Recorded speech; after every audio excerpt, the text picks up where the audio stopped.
Okay, so it's finally time for the 500 subscriber Q&A special, and all I have to say is, I'm really glad I didn't let too much time go by before recording this, pride myself on my punctuality there, but, okay, so, got my list of questions here, with all the answers I probably wouldn't remember on my own written down off the top of my head. In my comfy chair, got a couple hours set aside, nice open space, so, okay, let's answer some questions. And I'll apologize ahead of time for any point where what I say starts sounding incoherent, because it's gonna happen. That's just the way I am. I'm a little too stream of consciousness sometimes when doing stuff like this, but, okay, so bear with me here. The first question is from Critters Rule, and he asks, what's your favorite movie/TV series? And that is a harder question to answer than it should be, like movies and TV series for totally opposite reasons, actually, but yeah, movies, I really just can't pick one favorite. I mean, movies are kind of my main hobby, like they're first love as a critic, you might even say. Like, before I was doing the videos, I was trying to be a movie blogger for a while, and yeah, I just really get into movies in general, just, yeah, trying to seek out any and all genres, anything that's supposed to be really good, that might have been under my radar for whatever reason, just, yeah, love keeping track of which ones multiple are my favorites, so, yeah, bear with me here, I'll just list off three. Okay, first off, the original Invasion of the Body Snatchers, because even though I have, like, an allergic reaction to just about anything black and white, I'm, as much as I try not to be, I am kind of 21st century damaged, like, the slower pacing, the barrage of gray. I mean, even if I'm appreciating how great it is and just even legitimately enjoying myself, I'll still nod off at points, but Invasion of the Body Snatchers is one of the exceptions. It really is the stripped down cheapie that got everything right. I mean, like, I'm not usually scared of horror in general, let alone black and white, and its slower pace. Invasion of the Body Snatchers is the exception. Like, to me, it's scarier than Psycho. Like, just, yeah, like, what, that one scene where they're watching from out the window and they see the town just, like, going about their business until the clock strikes whatever, and they all turn at once and head to the center of town. Legitimately scary, and even in the 50s sort of mode where everybody has to be a little bit proper, like here, it almost comes across like that's the facade until things start, that's like what everybody does until things start getting real, because, I mean, they actually squeeze a lot of emotion out of all of this, even with a lead actor who was more known for supporting roles, so just everything works, love it with it all the way through. Okay, two, I'll say The Breakfast Club, and this is no particular order, by the way, but yeah, the mileage on The Breakfast Club seems to vary depending on who you ask. Like, some people find it cheesier than others, and I mean, I'll admit that I guess other movies are probably technically greater achievements, but I've not much, no other way to put it, it just really strikes a chord with me, so love The Breakfast Club for a lot of different scenes, actually, that, I mean, just like I said, really, I think found that perfect note, like, why Emilio Estevez confessing why he was put into Saturday detention. I really love that moment. I'm surprised that he's less known than his brother Charlie Sheen as an actor. I mean, because, yeah, I do think he, at least he was able to show some talent there, but, okay, so that, and last I'll go with WALL-E. Like, if you're going to twist my arm and force me to rank one of them number one, I might actually go with WALL-E, because, I mean, I saw that at a time where I'd given up having a favorite movie. I didn't think it was going to happen, because, like, I have all my childhood favorites, whatever, nothing else I'd seen, and I'd seen a few across the board, really just, like, hit that sweet spot. But, WALL-E, I just absolutely loved it. Like, I didn't even realize how much I'd loved it until it was over, because, like, I wasn't consciously thinking about, hey, I'm really enjoying myself. I was just really sucked into it, and the whole thing, too. Like, I know a lot of people say the first 45 minutes are the great part, and then the rest just, like, tapers off. I love both halves. Like, I think that the first half is every bit as great as people say, but I think that second half, sort of built on it. Like, first we see how WALL-E has, like, this robot has discovered humanity, and then we go and we see how the people, humanity, has forgotten it. And I mean, to me, it's an exploration. I mean, it's not the first movie to do this, about just like what it is that makes life worth living. And you know, just I honestly, I can't say another movie has just done it so skillfully, so just like able to do it with just even sheer visuals sometimes, like the defined dancing sequence, which, okay, that's not just visuals, but I mean, that was that incredible,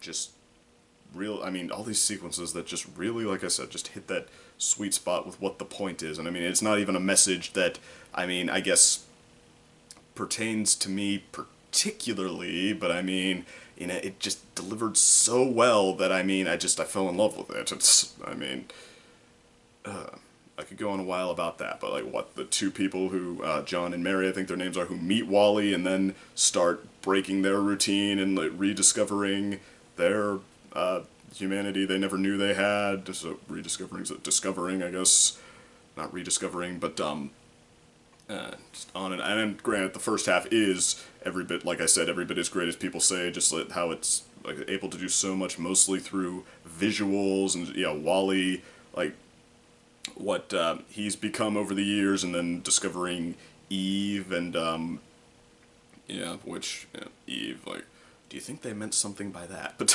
no, and yeah, like now discovering the possibility of like connection, just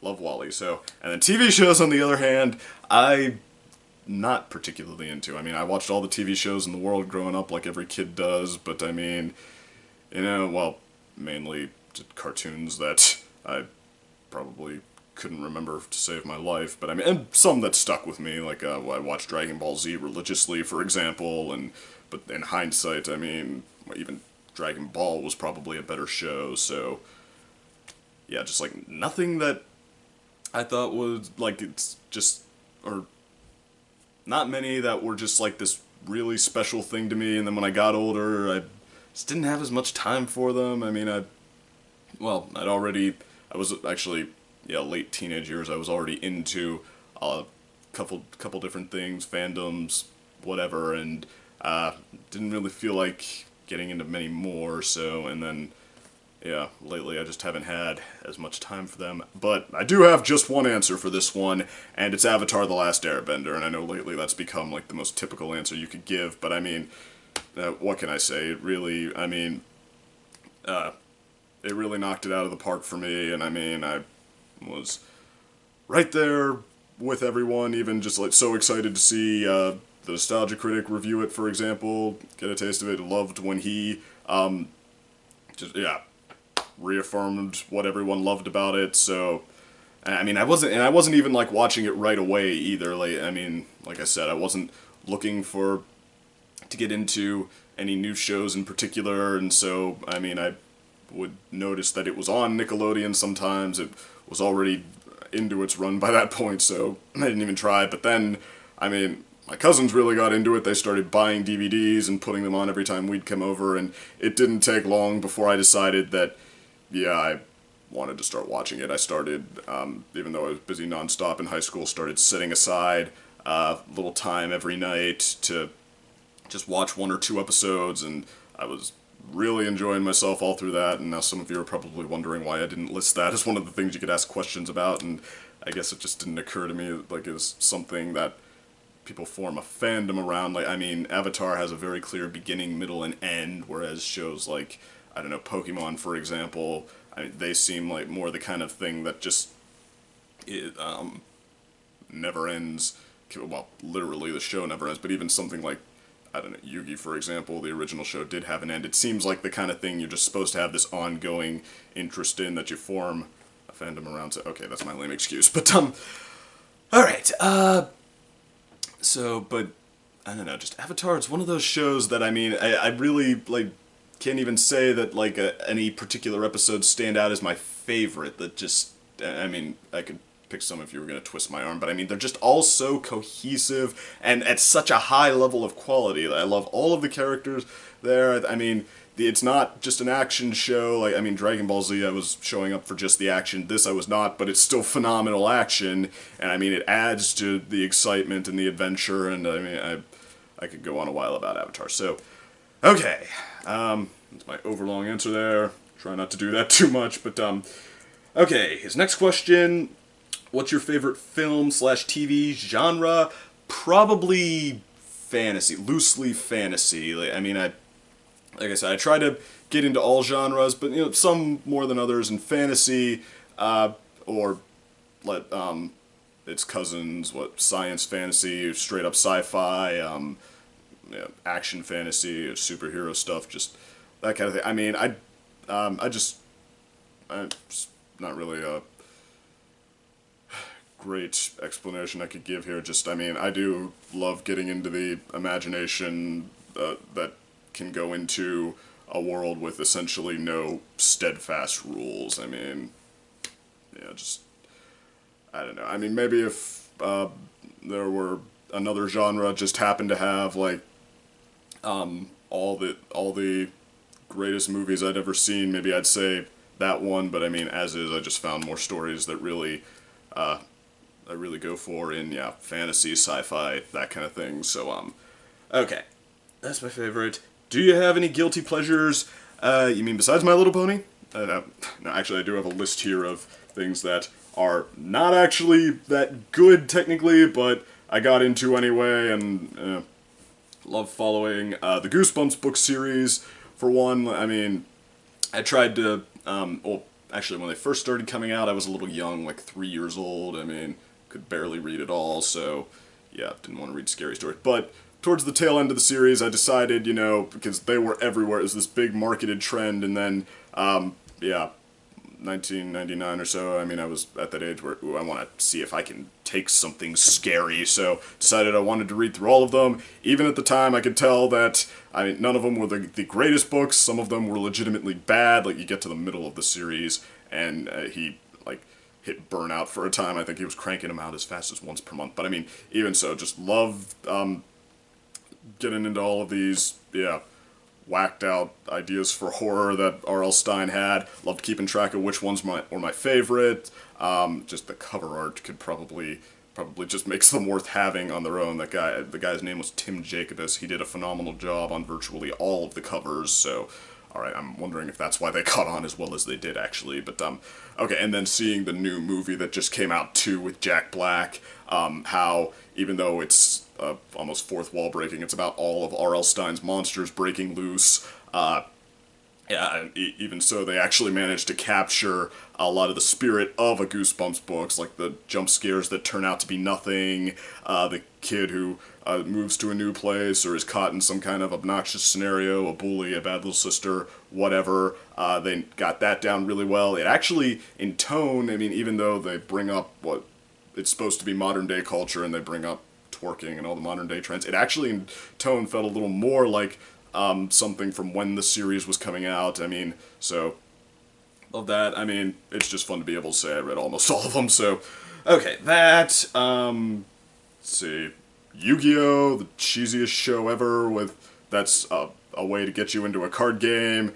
I bought it hook, line, and sinker, love that. The Jim Carrey movies that are not actually that good, because, I mean, I actually think Jim Carrey's one of the best comedians who's not afraid to go stupid, so, like, some of his comedies, The Mask, Liar Liar, I think are legitimately good and smart. I actually love a lot of his dramas. Eternal Sunshine of the Spotless Mind is one of my favorite movies, but, nah, I mean, even his stuff that's just not that good, like Ace Ventura, it has its problems, Me, Myself, and Irene, or stuff that's kind of mixed, like The Cable Guy, Bruce Almighty. I mean, I get that they have their problems, but I mean, just, like, he is able to, just display this energy, this, like, this larger-than-life personality that you just can't fake, and I absolutely love watching that, so, okay, there's one. A lot of action shows and movies. I can be an action junkie, but I mean, well, to some extent, like, there has to be something that's just legitimately enthusiastic and fun about it. Like, I mean, a lot of people cite Bad Boys 2, I guess, as the one that's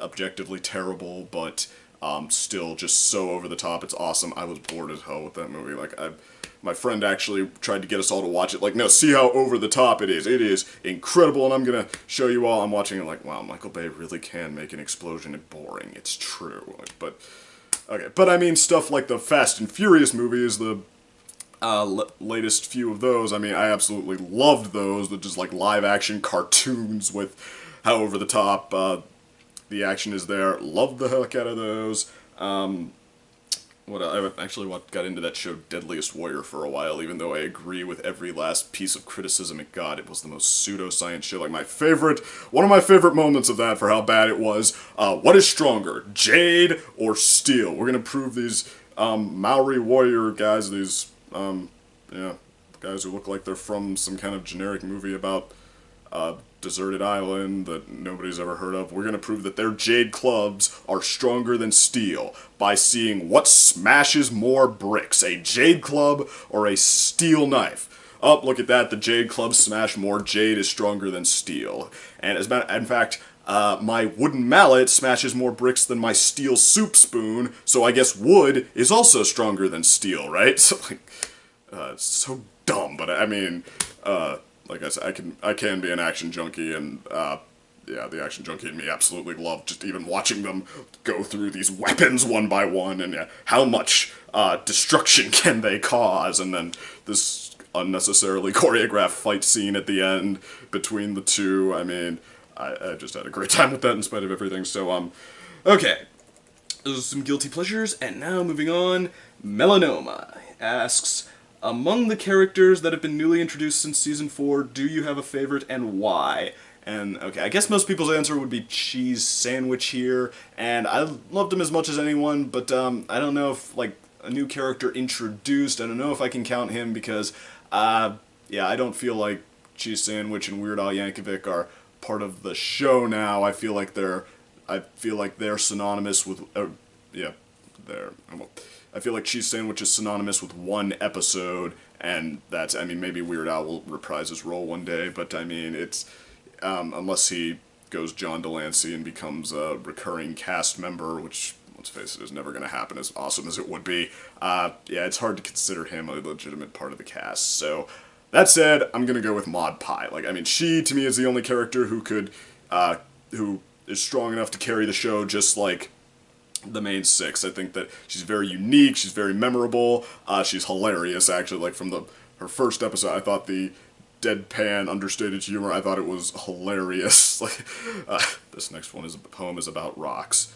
They're all about rocks, and just pan out while Twilight has to sit there and smile through her teeth, and just, that was hilarious to me. And then, okay, and how they're kind of exploring, what makes her tick. Like, I think, well, I won't get into the controversy surrounding her, but I mean, no, I think they do a really good job hinting bit by bit at what kind of a character she is. It feels like we get to know her better every episode. She becomes a more and more comfortable presence, like she's off-putting, she's stoic, she's more reserved, but I mean, once you start getting to know her, I mean, it's actually, she starts to seem really sweet, which is, I thought, a really nice touch, and then she's kind of a badass too, which is awesome. But I mean, just like every bit, like I said, so unique. They've really keep hitting their stride with her shtick. So okay, I think she is far and away the only character I could say that, but the only recurring character I could say that for. So Maud Pie. Let's see. Do you have a favorite episode where Spike is the main focus? That would have to be Equestria Games. Like, the only, I think, contender to that would be Inspiration Manifestation, but I don't even know if that counts, because Spike and Rarity are the main focus, and nobody counts a Dog and Pony Show whenever I see people listing Spike episodes. But even so, even if you do count that one, Equestria Games would win out, because, I mean, Manifestation started out strong, but it kept kind of doing the same thing until it just tapered off a little bit to me. I'm like, okay, you fell a little short of a great episode, where Equestria Games might fall a little short of a great episode too, because the thing with the games, it was a little bit of an uneasy mix. A lot of people felt cheated, but I do agree it's just a little bit of an uneasy mix, and that the games probably did deserve their own story, but the fact that they deserve their own story, you kind of have to separate from the episode itself. Like, separate what you wanted from what you got, and blame, chalk not getting what you wanted just up to a problem with the writers themselves and not the episode. Because, yeah, the episode, probably easily, far and away, the best character arc for Spike we've gotten this whole show. Great showing from Cadence, how, yeah, she kind of likes being nice to him and figures out that one thing that'll really make his week, and that he'll be able to have as a feather in his cap from now on. And but then also how, okay, now that he's got, yeah, something like that he wanted, living up to it is something else altogether, and how when he thinks he hasn't, he keeps trying to, like, get praise, like, to earn it in a lot of different ways. And then the phenomenal message that, okay, your self-worth, it can't depend on other people, it has to come from you. You have to believe that you have worth and that you can go out and give your best efforts, do your best. So, okay. Yeah, and it just kept, it built along, I mean, like, it didn't just taper off like Inspiration Manifestation, it kept building the whole time, like his attempts to get ponies to admire him, like the failed song, anthem, that was hilarious, and just kept, until he actually gets his way, he does get them to praise him and realize that that doesn't make him feel better, which, I mean, yeah, just played so well there, and, okay. I mean, like I said, maybe not quite a great Spike, maybe not quite a great episode, but far and away his best, because, I mean, other than those two, Spike kind of ranges from decent to downright terrible for me, and, I mean, they seem to, like, even if it's not in the episodes where he's the main focus, it seems like they're finding new stuff to do with him this season that's pretty good, so fingers crossed there, maybe they'll figure it out again. And which character from a different series would you have ponified and make an appearance as a cameo in MLP? I had to think about this one for a while. Like, to me, cameo means just like a one-off gag or something like that, like not a subplot or anything like that. So, okay, I just had to think, ooh, what would be a really great gag with a pony version of someone? And then I just had this image of, like, Pinkie Pie and Minuet going to the donut shop, and, they get in line, and there's this big yellow pony ahead of them who's like, you just see his back, like, oh, you can go ahead of me, I haven't made up my mind yet. And then they say, okay, we'll have every donut in the store. And then cut over to Yellow Pony, don't! Just like, yes, give me Homer Simpson Pony. That would be hilarious. The donut thing with Pinkie Pie, that is all the connection you could possibly need. That would be hilarious to me. So, writers, please somehow hear this and give me that. So, okay, moving on. Now, Matt2 asks, thoughts on Dragon Quest's general absence on Nintendo consoles in recent years. Same with series Final Fantasy games, if you can. They're both being made by the same parent company these days, after all. I know Dragon Quest X was released on Wii and Wii U, but it was never released over here. Handhelds don't count. Honestly, I mean, I wouldn't know a ton about that. I consider myself maybe a rank amateur gamer at best. I mean, they're not my main thing, and there are certain game series that I'm really into, Dragon Quest being one of them, but even so, like, I don't try to find out about them the same way I do movies or even shows. But that said, I will say I think it's just kind of a question of them trying to prudishly decide what can be their flagship series, just something they can market to everyone, and what is more of a niche interest. I mean, I actually realized upon reading this that I don't really associate Nintendo with RPGs so much. I mean, on, like you said, the handhelds, sure, but yeah, their Nintendo games are more like first-person action games, like what, Mario, Smash Brothers, lots of stuff with Mario, but I mean, I could go on, but I think that most of all the examples that come to mind are, yeah, not really RPGs per se, so, but, still, I mean, even though, in theory, they should be able to, I think the sad truth is that quality doesn't always determine, actually, Final Fantasy, I mean, I don't really play Final Fantasy, I'm a little curious about that, because that is a little more iconic. I mean, I don't know, maybe, well, I'd have to know, the same parent company doesn't necessarily mean same people deciding what happens with it, but I mean, regardless. I think that, yeah, quality does not necessarily determine how well something sells. I mean, sometimes a good trailer is all it takes to make something a success. I mean, what, those Friedberg and Seltzer movies, I think just about every one of them was a big box office, well, not a big one, but, I mean, even though everybody knew how terrible they were, they were still able to sell people on like, hey look, a trailer making fun of all those characters you know so well. This is totally made for you. So, I mean, marketing over and what can be marketed just like a single image, that often takes precedence over quality, unfortunately. So, best answer I can give. Hope that was helpful. Thoughts on 4Kids still having the dub rights to Yu-Gi-Oh! Most likely because Konami saw them as kindred spirits, LOL. That is kind of a shame, I guess. I mean, I would like to see maybe the original Yu-Gi-Oh! Series get the Dragon Ball Z Kai treatment, see if somebody else could do a better job on the dub, even though, I mean, Dragon Ball Z Kai itself I don't necessarily consider better, because while it was a much smarter translation for a lot of the lines, it was just so much lower energy to me. Like, I don't know what to say. I did not have as much fun with the Dragon Ball Z Kai dub as much as the lines made me cringe less. So, okay, but, you know, I would like to see if somebody could do a better job with Yu-Gi-Oh! I mean, I'm sure people are concerned about the newest series that hasn't been dubbed yet, and I mean, you know, who knows if 4Kids will do anything worthwhile with that. I mean, they do seem to be good at providing memorable voices, at least, but, I mean, I'm sure that somebody else could probably do a better job. I mean, again, I'm probably not the first person you should ask about this, though, because Yu-Gi-Oh! To me has kind of just become a fond memory. Like, I pretty much stopped after Yu-Gi-Oh! GX. In fact, I didn't even get all the way through Yu-Gi-Oh! GX, but I mean, yeah. Stopped playing the card game once I realized I'd have to buy entirely new cards every 6 months to even, like, keep up in these tournaments they're having, so, yeah, just kind of let it become a fond memory for me.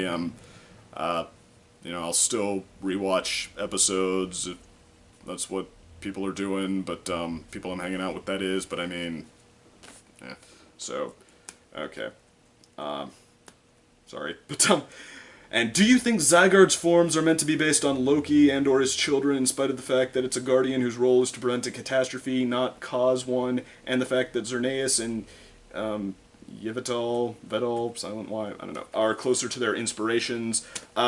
Don't know much about Norse mythology, so I had to look up what he was talking about, but, that said, I do think there are too many, similarities for it to be just coincidence. Like, I mean, I think Pokemon, they've been kind of scrambling for inspiration for a while now, and I mean, you kind of have to, you know, just, like, imagine it, constantly imagining new, awesome creatures, like, look worth collecting, and I mean, I think, yeah, they made an ice cream cone and a chandelier. I don't know how they ever thought people wouldn't complain about those, and I mean, and, you know, yes, people try to point out to old ones like, no, Voltorb, Electrode, those were unimaginative, it's just a ball, but I mean, it still looks cool, it looks like a power cell or something like that. I mean, you can see why, they'd have that design for an electric Pokemon, and plus they had the whole appeal of how Voltorb looks like a Pokeball. They had some fun with that, but, I mean, yeah, like, simple does not necessarily mean, uninspired or, unappealing, but I mean, yeah, Pokemon, I think they've realized they've got to, like, get inspiration anywhere they can find it, and I think the goal here was probably more so to just get something that would be a really fun, cool design than to have it match its source material verbatim, and yeah, like these forms, one's a wolf, one's a snake, how many other sources have that and got, like, something as both a wolf and a snake and a, whatever the final form is, but I mean, so, yeah, I think that it's just, it looks like too many similarities to me to be just a coincidence, even though source material that they probably did not, I mean, it's probably not a perfect match, and they probably didn't try to make it one, but, yeah, looks like a good fit it looks like a close enough fit for me to think that was the idea, so, and he also asks, do you think the Pokemon anime will end/reboot with a new lead character, and do you think Serena will get Ash if that does happen?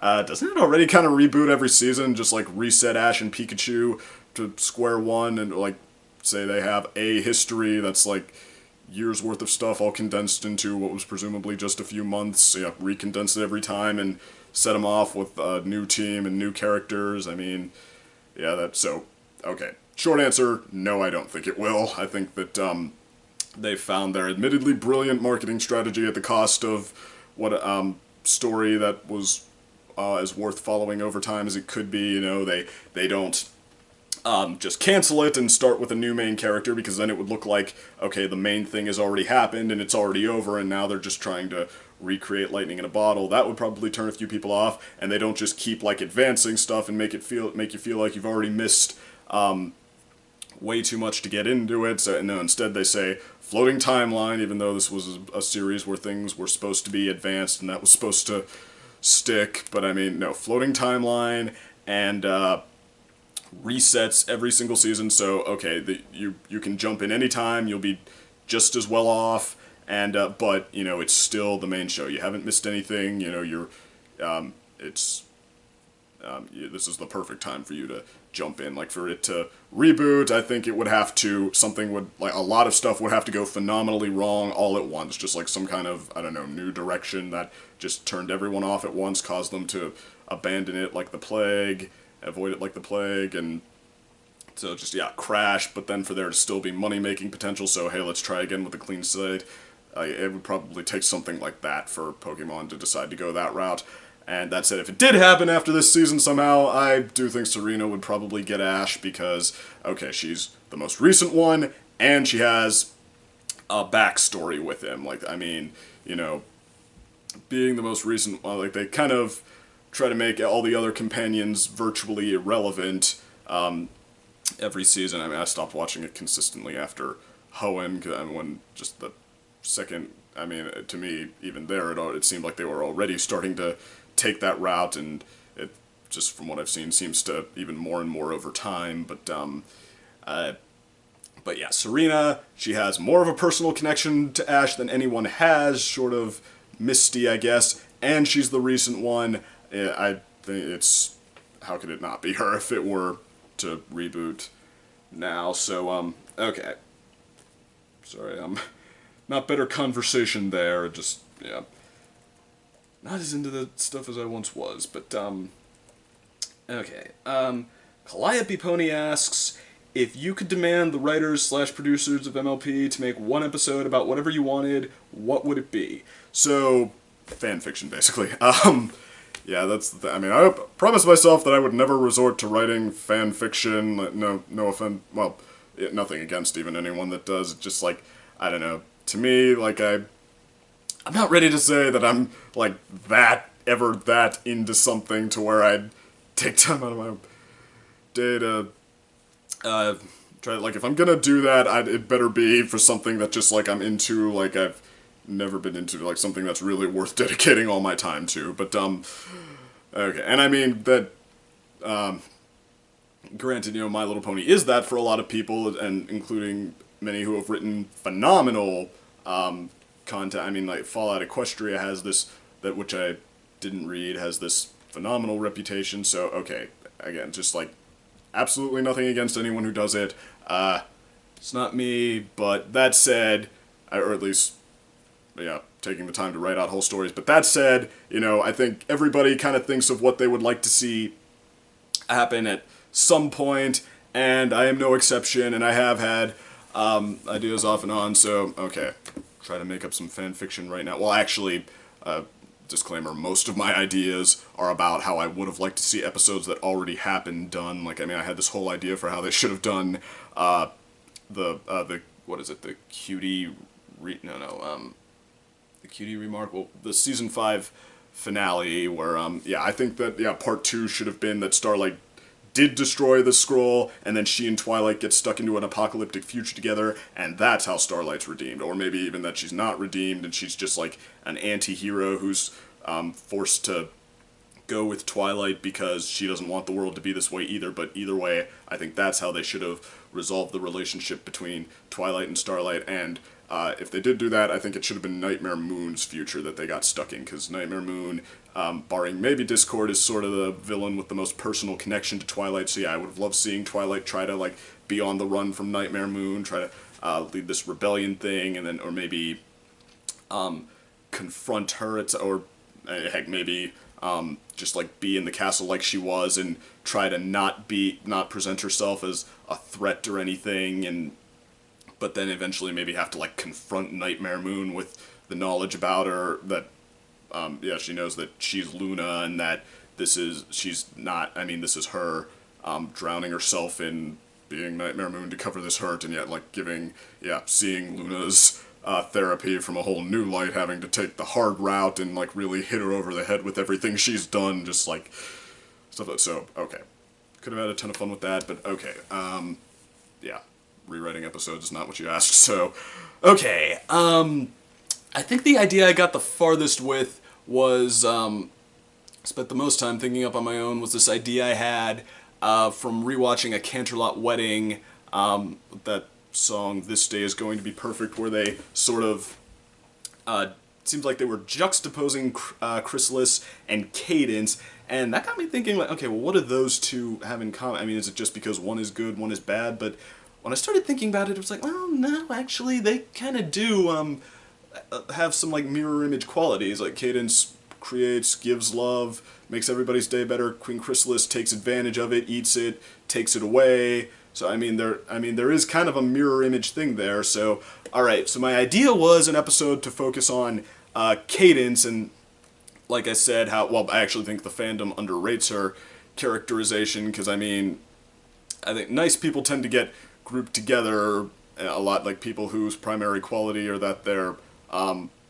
nice, friendly, good role models, whatever. But okay, Cadence, that's the thing, like, a lot of it's, well, to actually be that way in real life is not as easy as it looks. I mean, I know maybe a handful of people who just have it down, like, and genuinely from the bottom of their hearts are good at it, and that's what I think they go for with Cadence. Like, I mean, because, you know, you see some people who are try to be above pettiness and whatnot because they think they should be, but you can see where maybe they're maybe trying to push themselves before they've figured it out. Like that, people like that, when they run into adversity, they'll maybe repeat the same thing over and over, even when it's not getting them anywhere. You maybe see them starting to become a bit bothered, a bit disheveled. Cadence, though, I think they've done a good job, like someone who really, like, has it kind of figured out. Like, you kind of see when she's mentoring, and maybe it doesn't even seem like that's what she's doing, but when she is with Twilight or Spike, you know, you kind of get the sense that she has them sized up, like, without even, before even that much time has gone by, that, alright, she kind of senses, you know, what makes them tick, and what she could do to really make their day or to help steer them on the right path. Like, what Twilight getting annoyed with Pinkie Pie, Cadence could probably give her a whole speech about, how to deal with annoying friends and whatnot, but I mean, you know, she doesn't do that. She just, like, here, try this. And that's it, and it works. I mean, or, with Spike, it's one of the few good things about Princess Twilight, or not Princess Twilight, Princess Spike, where, yeah, you get the sense that she knows what's up very quickly when she shows up and finds him doing her chores, but I mean, instead of really forcing it on, like, Spike, that's exactly what you're doing, you're taking advantage of it, she kind of tries to guide him, gently to seeing what's up, what he's doing wrong, but I mean, okay, so, anyway, idea for story, I thought I'd start out with Cadence, you know, running the Crystal Empire like that, like maybe having to deal with, confer with people on how something should be done or organized or whatever, and, like, get the sense that, or how, I don't know, alliances should be, or, not even alliances, just, like, how people should work together, the compromises they should come to, and get the sense that she knows exactly what should happen,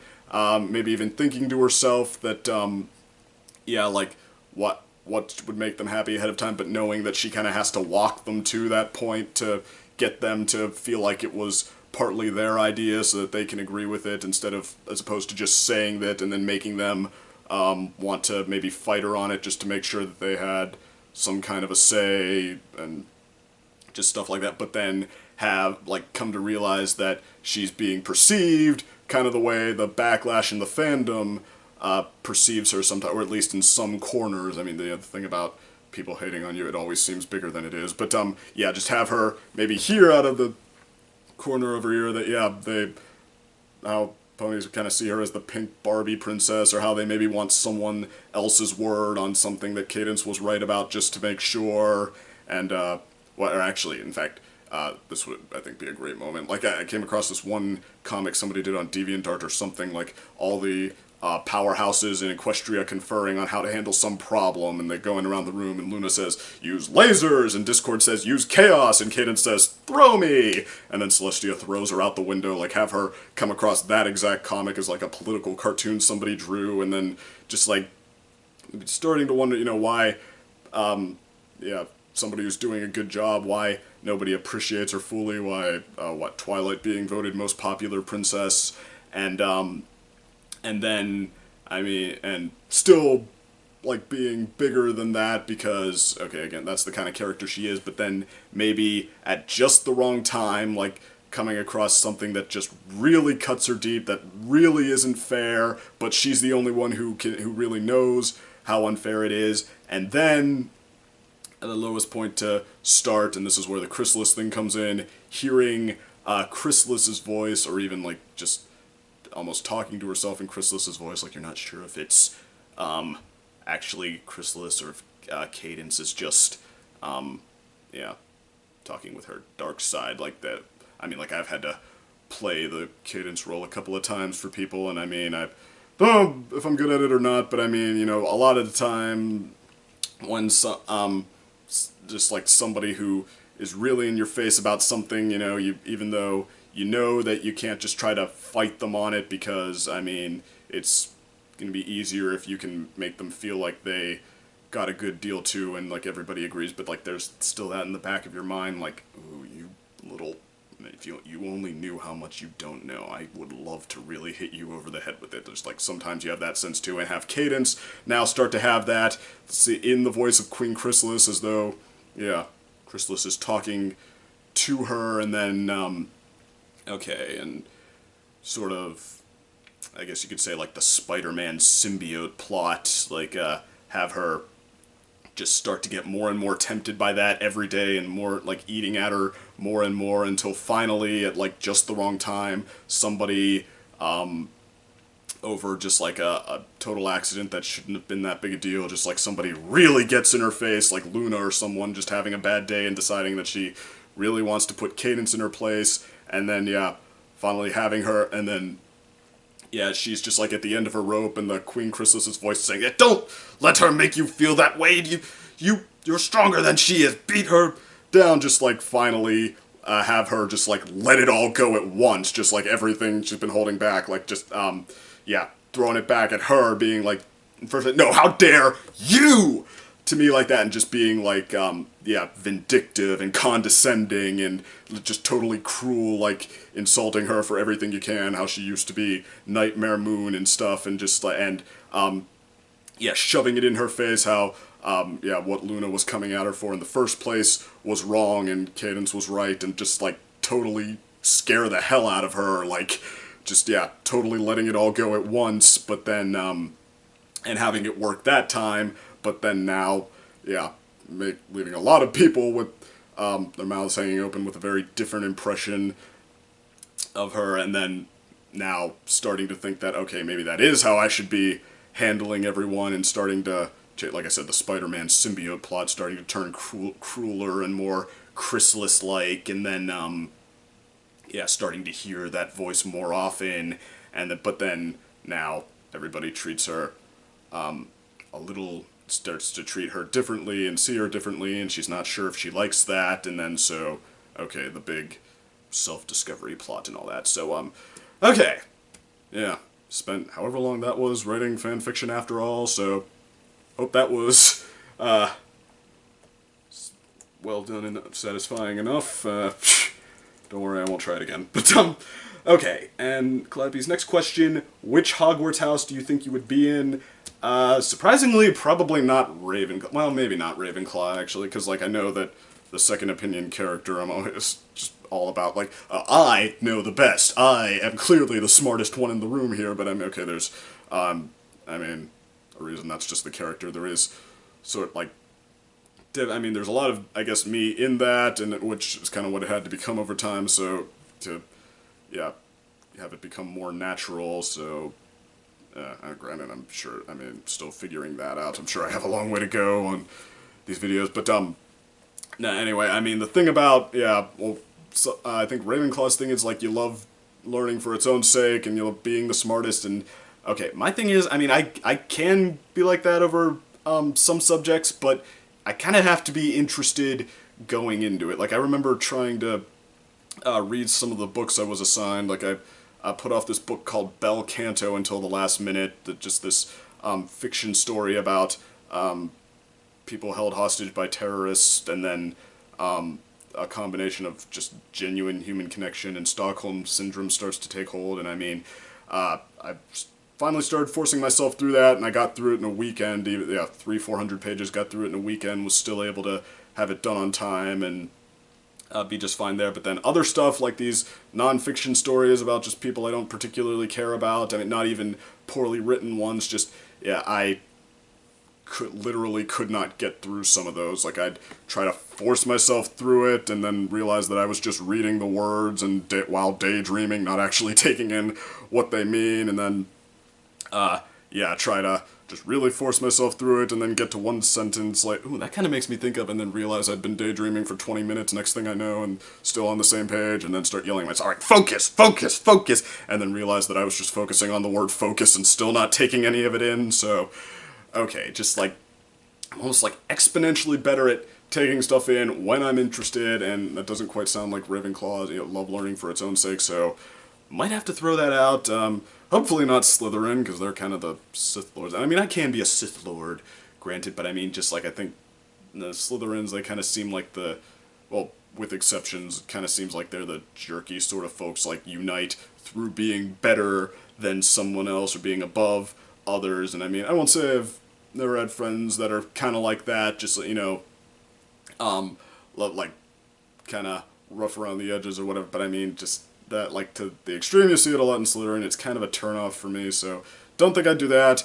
I hope not Hufflepuff, because, okay, officially they're the nice guys, and unofficially they're the no talents, but actually, a lot of, like, the whole, patience, just, like, kind of wanting to let things be easy, not, like, taking umbrage with too much, that is me a lot of the time, so I guess I kind of match up with that, and then Gryffindor, but nobody, I'm sure, wants to hear me say Gryffindor, because that's, oh, very original, put yourself in the main character house, but I mean, the whole thing with how they're the brave ones, I mean, if I had to, if you're gonna make me brag about one thing, like, yeah, great opportunity to toot my own horn, I guess, like, my biggest successes, the things I've done the most right, have kind of come from having to tough it out and to, yeah, persevere and all that, the Gryffindor-esque tough it out thing, but yeah, as opposed to just figuring out a really perfect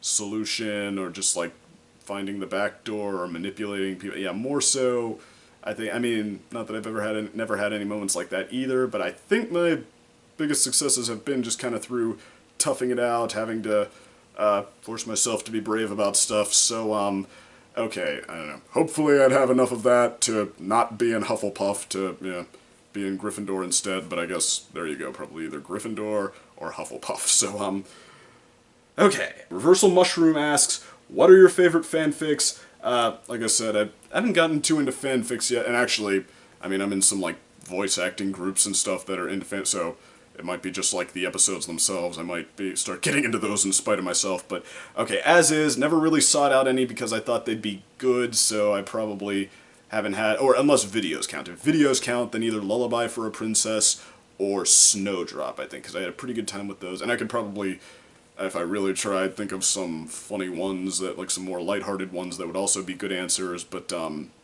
actually, Button Mash wasn't bad, so I did see that, but, okay, so probably something, yeah, probably one of those, but if videos do not count, I don't think I can give a good answer. Like, the ones I've read, there were ones like, just novelty, either you gotta see how bad they are, or you gotta see just how different this is. The ones like, Cupcakes, Rainbow Factory, My Little Dashie, those, and I mean, well, Cupcakes is not a good story. I mean, it's, I mean, no, you can't deny that, how, just, mean-spirited, how, yeah, heartless it is, just, like, constantly going on about someone being put through so much pain. I mean, that is memorable, that is, but, it is a terribly written story, just everything about it is so dumb. Organs filled with helium, thanks. Yeah, that's... I'm so glad I read a story with that. Like, organs are on the ceiling like balloons. That is one of the dumbest things I ever... Okay, I'm gonna stop before I get going, but, alright, and then My Little Dashie, you know, in, I guess, a similar vein. A lot of it was a very sweet story, you know, a very, some very sweet ideas that I guess you can't deny deserve some appreciation on that level. It is not that well written. I mean, a heartless jerk that I am, I spent most of the time when I read it laughing at it, so, okay, okay, actually, I mean, I've read probably a few that I just forgot, and I mean, I guess the closest to a good one that comes to mind is this one I looked up about, you know, the Final Scratch and Octavia being in a relationship. Like, okay, yeah, let's go there, of course, which, well, not actually that, just that on its own I wouldn't have had that reaction to, but how, yeah, how, Octavia has a mother who just doesn't understand because she's a rich snob who is just trying to make herself feel better, and so, okay, I skipped to the last chapter to see what that was about, but it was better done than I might have given it credit for, just, yeah, from the outside looking in. I mean, it really was kind of a sweet and well-done depiction of, yeah, these two people in a relationship and just how different they are, but, you know, how they, just how much they make each other's day through that, so I don't even remember what it was called, but, okay, that's probably the closest thing to an answer I could give, so, sorry. Okay, Suzanne asks, if you could critique another show, which would you choose and why? Like I said, you know, shows, I mean, not as into those. It would probably be animation, though. I'm still with Channel Frederator, and I mean, I really enjoy most animated stuff, so I'd probably have an easy time making that a thing. I'd love to talk about One Punch Man, I know, and yeah, why I enjoyed that as much as I did, so, okay, is that, I mean, honestly, you know, the fact that I've never really gone this deep into any particular shows before is probably the main reason why My Little Pony, why it ended up becoming something special for me in spite of myself. But, I mean, yeah, even Avatar, like, I never gone so far to the point where I'm, like, keeping track of who wrote what, and ranking the episodes as I go, and just, like, trying to follow the progress, keep track of, like, what's maybe changing, which direction they're going in. So, I mean, yeah, I think that, like, it's probably why My Little Pony has become, I think, just like it got there first, and I mean, and it was able to fill, I guess, the requirements for something worth getting that deep into, so, I mean, it's pretty cool in its own way. I mean, yeah, it's almost, in some ways, it's more about the fandom than the show, even though the show is good and resonant with a lot of people for a lot of different reasons, but, yeah, just, like, something else that I could get that deep into. I mean, like, I remember Dragon Ball being better than I remembered, so maybe I could talk about that. Actually, I probably have a lot of fun, like, talking about Yu-Gi-Oh! Just for, like, how the heck do you get this much appeal from a show about a card, or what does it take to get people into a card game through a show, like, just the direction that, and maybe comparing it to the manga, because I did read through the manga, and it's a lot of fun to see how different it is, and, like, what became, what they ended up with in the anime, so, okay, probably stuff like that. I don't know if I could just, any one show that I'd be okay with as, like, my hallmark in particular, but, yeah, hope that's a good enough answer.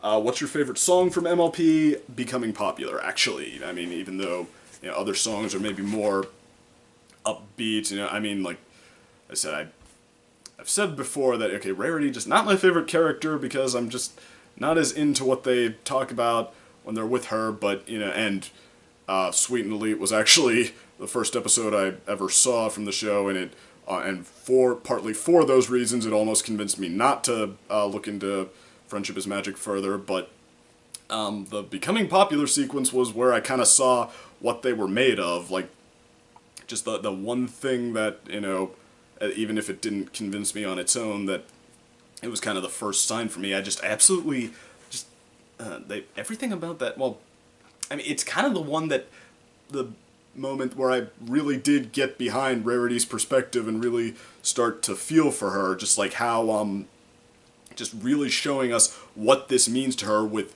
really good, and this is important, really specific lines, like, yeah, see how they hang on every word that I speak. I mean, you do really get to see what this means to her and how she's in her element and why this means so much to her. And it's a really catchy song. It's really fun. It's sweet in a lot of ways, and I mean, you know, Rarity, this is about getting something for herself, but I mean, it's still, you know, it's also kind of finding herself, kind of getting that fulfillment that, you know, she's been looking for like exploring fashion in high society as her element, by which it being in her element, not her element of harmony, but and yeah, just having more fun with it as she goes, and yeah, just like how yeah, all the different scenarios they explore, and even how, like, what she's putting on the back burner, how it ends on sort of a surprisingly bittersweet little note. I thought that was very well done, and I mean, I don't think I think they still have yet to match that. Like, I mean, a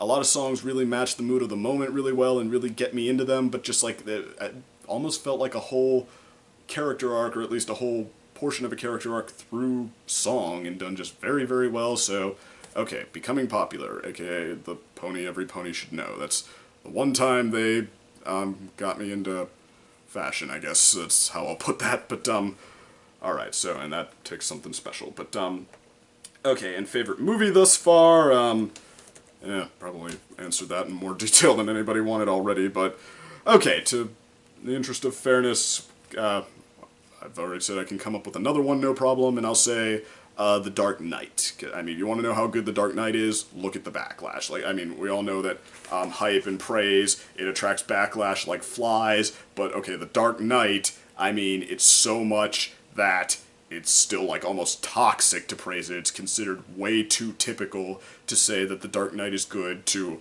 ever actually say it's good. I mean, stuff like, what, Frozen, people say, it's been played to death, we're sick of it, and it got its wave of backlash, but general public perception, like, no, it's still pretty good. It was kind of this generation's Lion King or Beauty and the Beast, whatever. The Dark Knight, people are still afraid to praise it, and I was watching, you know, how this took shape as a kid, like on forums and stuff, when The Dark Knight first came out. Like, I mean, it got its hype and its praise, and then the backlash started to show up in its obligatory way, people saying, like, well, guess what? This is a huge surprise. I didn't think it was good.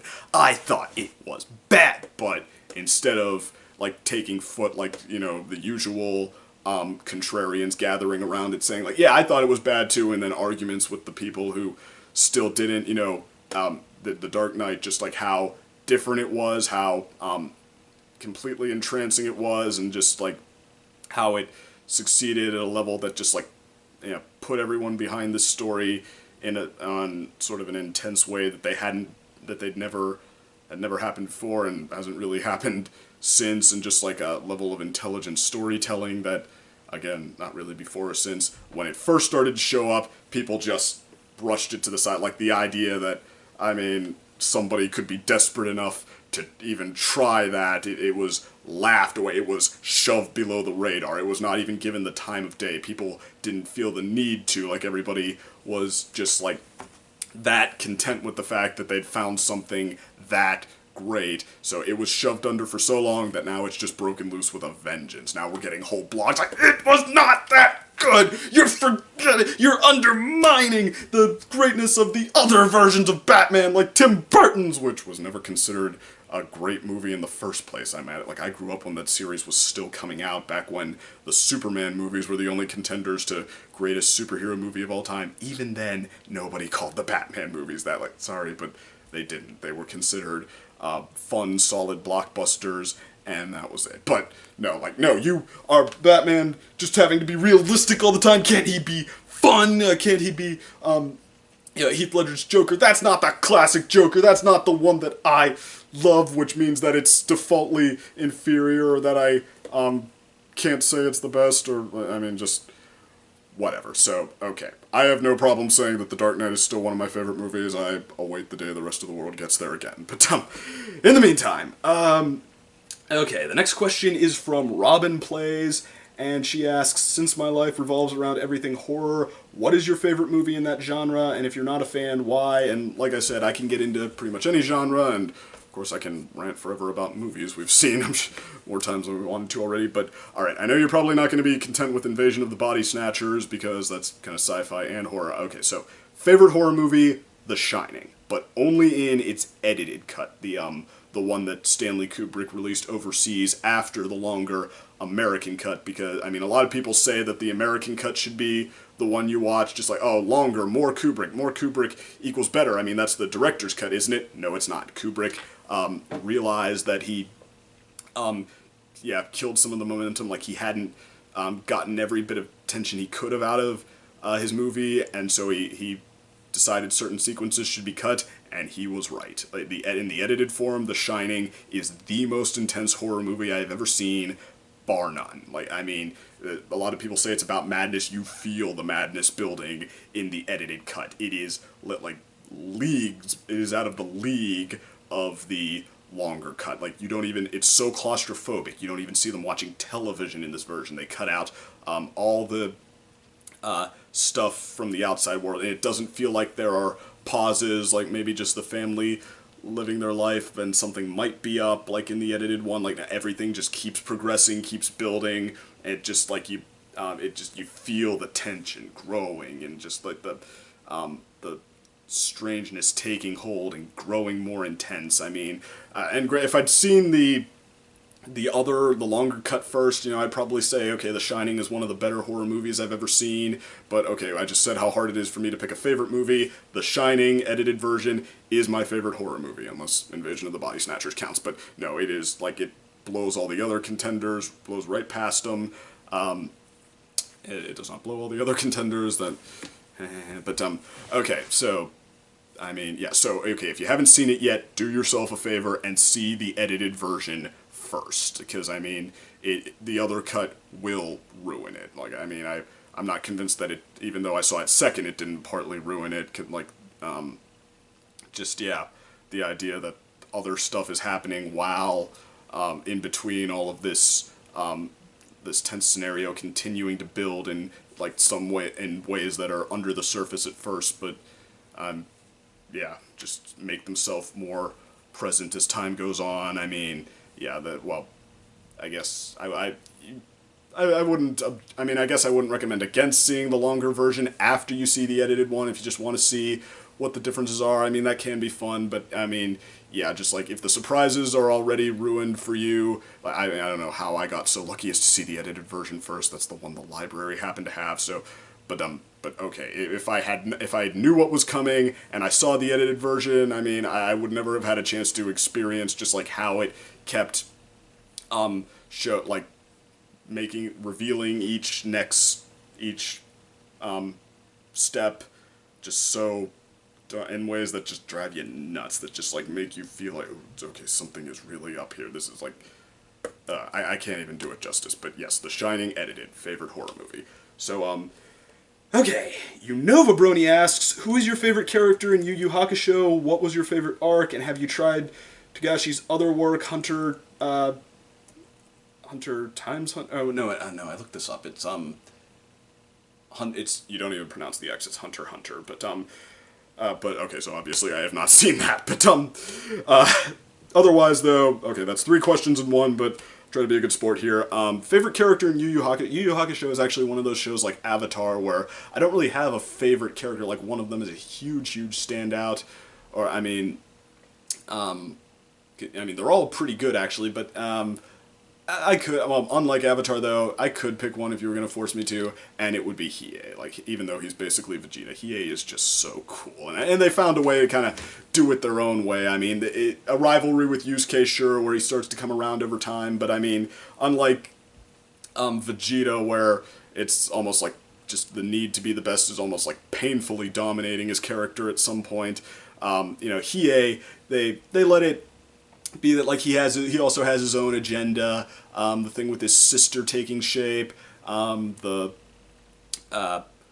How he starts to become a little more bothered by heartlessness, like where that scene with the four Saint Beasts, where spoiler alert, Shiryu kills Byakko, and how that gets to him. I mean, like it's kind of weird. Like I said, I mean, you'd think he'd just be sort of the typical Vegeta, and Kurama actually had, I think, a much better start, a much more interesting start, where he's about the most cutthroat demon you could run into, but when he when he spends some time with a family that shows him what it is to care about someone else, to the point, like, they actually don't get into this in the anime, but what happened was he was about to fall, like, while practicing his demon balance or whatever, onto broken glass, and his mom grabs him and, like, takes the fall herself, like, cuts her arm up on broken glass, literally catching him, smashes her arm into broken glass to protect him, and that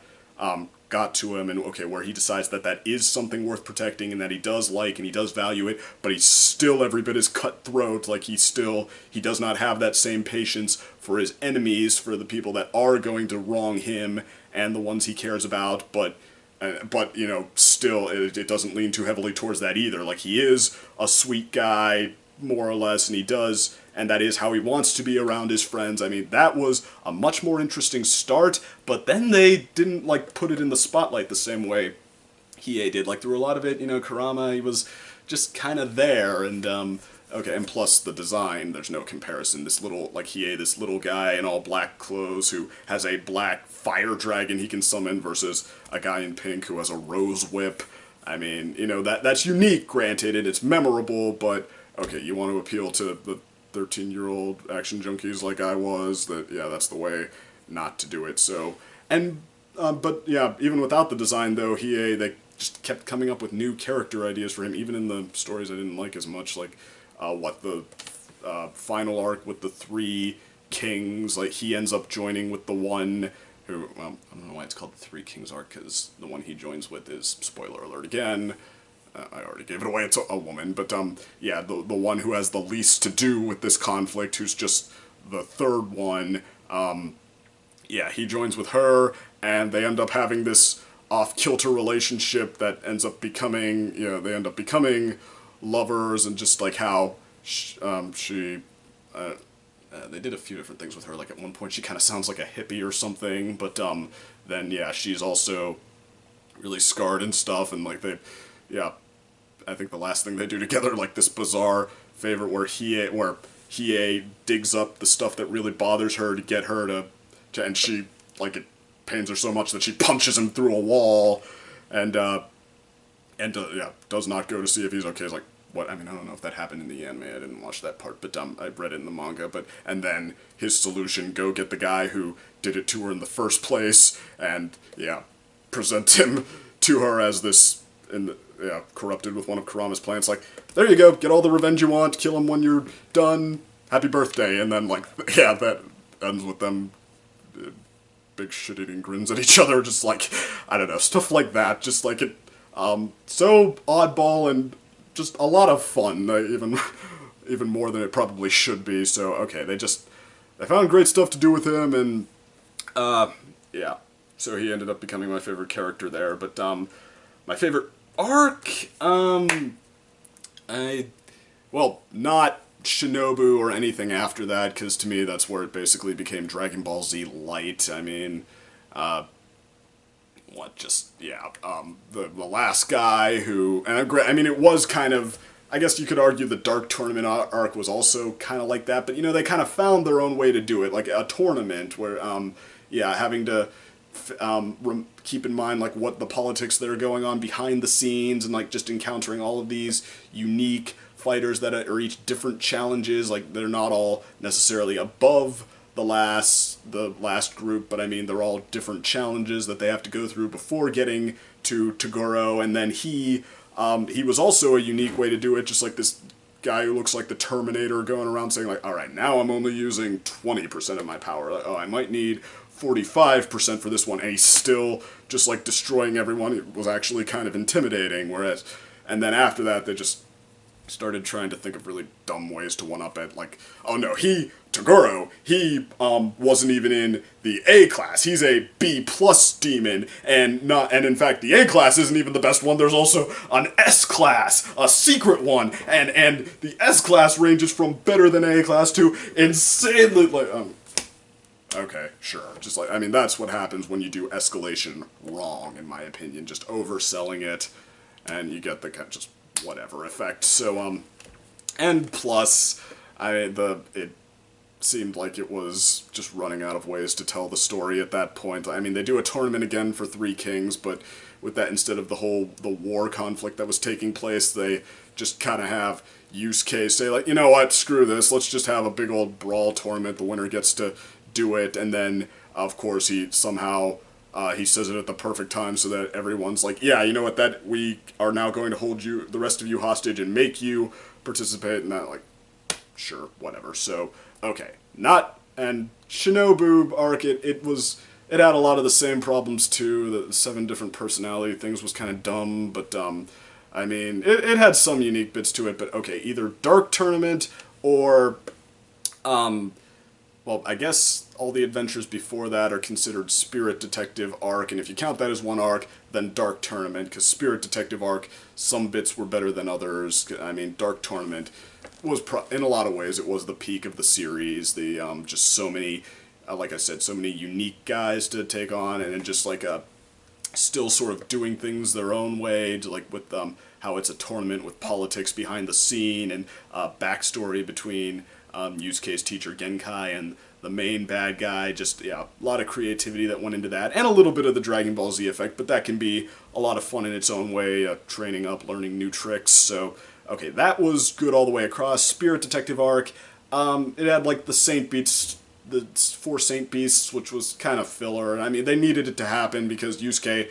training and then being ready for, Toguro was set up as kind of the demon to end all demons, so training and then being ready for that, like, no, he needed a mission to just sort of take on these big bosses that are off to the side, something like that, but that said, it's still kind of fillery, so, okay, not that. There's a stuff that I think was manga only right after he dies, where he has a bunch of otherworld adventures as, like, sort of a guardian angel, which I kind of like that, actually. I had a pretty good time with that, but I recognize that it's not what we came for, so, okay, Spirit Detective arc would be dragged down below Dark Tournament by stuff like that, but if you count stuff like the Three Thieves arc, the Genkai arc, if you count them as 2 separate things, like, I mean, the show always seemed in its element when it was doing tournaments, like the Genkai tournament, that was a lot of fun, and it wasn't even about overwhelming power, just like about the creativity of everyone's different methods and powers and stuff, and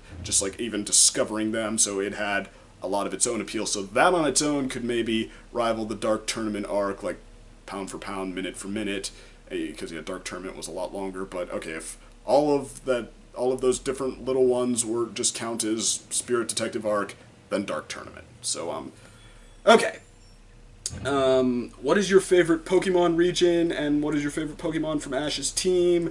Unova himself has actually been trying to get me into Pokemon again, but I dropped it for a while after Hoenn, because, I mean, that's, again, escalation in a bad way, just like they went from, yeah, the Pokemon throwing moves at each other, and just in kind of a basic way, but still in maybe a strategic order, something like that, to, yeah, now counters, like, do this to counter that move, to, Ash calls for a move, and the other guy has, oh no! You, Pokemon, do this, and just like he has all the time in the world to dodge and do the perfect counter and make it complex, like, what was it? Pikachu, zap yourself and Swellow and use your thunder as armor. That was incredibly dumb, I mean, and, you know, it still had some of the appeal, like, I guess, some of the other seasons I've seen after Hoenn, like, some of them to me show it really going down the toilet, so Hoenn was like a transition point to me, but the resetting the series, that was kind of dumb, so okay. Apparently this new one, though, is just as good, either better than ever, or like just as good as the best one, so it would have to fix a lot for me to really appreciate it on that level, but hopefully I'll get to see more of it sometime and make my decision there. That said, okay, because I stopped consistently after Hoenn and Hoenns out. That leaves Johto, Orange Island, and original Kanto / Indigo League. And Orange Islands are out, of course. They're kind of fillery. And that said, I think I'm going to have to go hardcore nostalgic and say Indigo League. Because, I mean, I know Johto, in kind of the same manner as the Dark Tournament arc, it is kind of the show hitting a stride of, like, some just well done, like, battle sequences that are done just right. Like, the other person doesn't have all the time in the world to think of this stupid counter that, like, no matter what Ash does, the other guy always has a counter to it. There is, but it's not just basic. So, okay, like, Johto, in ways like that, it was sort of hitting its stride, but, Kanto, to me, it really did seem kind of like the lightning in a bottle. Like, it just, the appeal of, like, Ash not always being the best trainer and having to earn his badges or, like, solve his problems in maybe out-of-the-box sort of ways. So, like, sometimes Ash showing skill and winning battles, and sometimes Ash being an underdog and a little bit of a screw-up who has to win in different sort of ways. Like, a dual appeal there. It had, like, the introducing all the new Pokemon like that. Each, again, escalation, it's sometimes it's just not as much fun if you don't have the right way to do it, but the original one, like, each different type of Pokemon, it kind of did feel like its own genre they were exploring. Like, they did giant monsters with the Tentacruel thing that's been banned for dumb reasons, they did ghost stories, they did just all kinds of stuff like that, and the Johto did some of that too, and like, not bashing Johto, it is really close to me, but I guess, just being honest, I do like the original 150 designs a little better than the Johto ones, and, but I think the real scale tipper here is just if you go for, like, the best episodes of the series, like, the most of, like, even just, like, barring the, which more consistent quality or whatever, I do think that the Kanto League had more of the classic all-time great episodes, like the giant Island of the Giant Pokemon, like that was really memorable, a lot of fun, and the appeal of getting to see Pokemon subtitles, stuff like that. Charizard versus Magmar, I think everybody had a great time with that one, and for good reason. And the first episode, surprisingly, like, the show did a lot of dramatic points, or pseudo-dramatic points, melodramatic points, like Pikachu's goodbye. Well, actually, not a lot. I think Yu-Gi-Oh is the real offender there, but they did some, and I kind of remembered, I guess, the first episode with the scene at the end with the Ash and Pikachu finally coming together. I guess I just kind of assumed it would be that, so when I rewatched it, I was like, what? Like, it kind of surprised me. It seemed like they were trying to, like, not even just, okay, yeah, it's bad, but then it's good, and everybody's happy. No, it seemed like they were actually trying to maybe dig in a little bit here and get at something that was kind of intense. Like, the thing where, Ash is trying to get away from the Spearow in the rain, and then he crashes. It kind of comes across like they were trying to do, like, a legitimate scene of, like, no, this kid doesn't know if they're gonna come out of this alive, and he's trying to figure out how to do that. Like, some of the lines there, they're almost, like, understated. They almost sound, like, horrified, like, yeah, he's just crashed, he's trapped, the Spearow are all coming to, like, poke holes in him and Pikachu, and the voice actor just like, Pikachu, this can't happen. Like, I hear that, and I'm like, I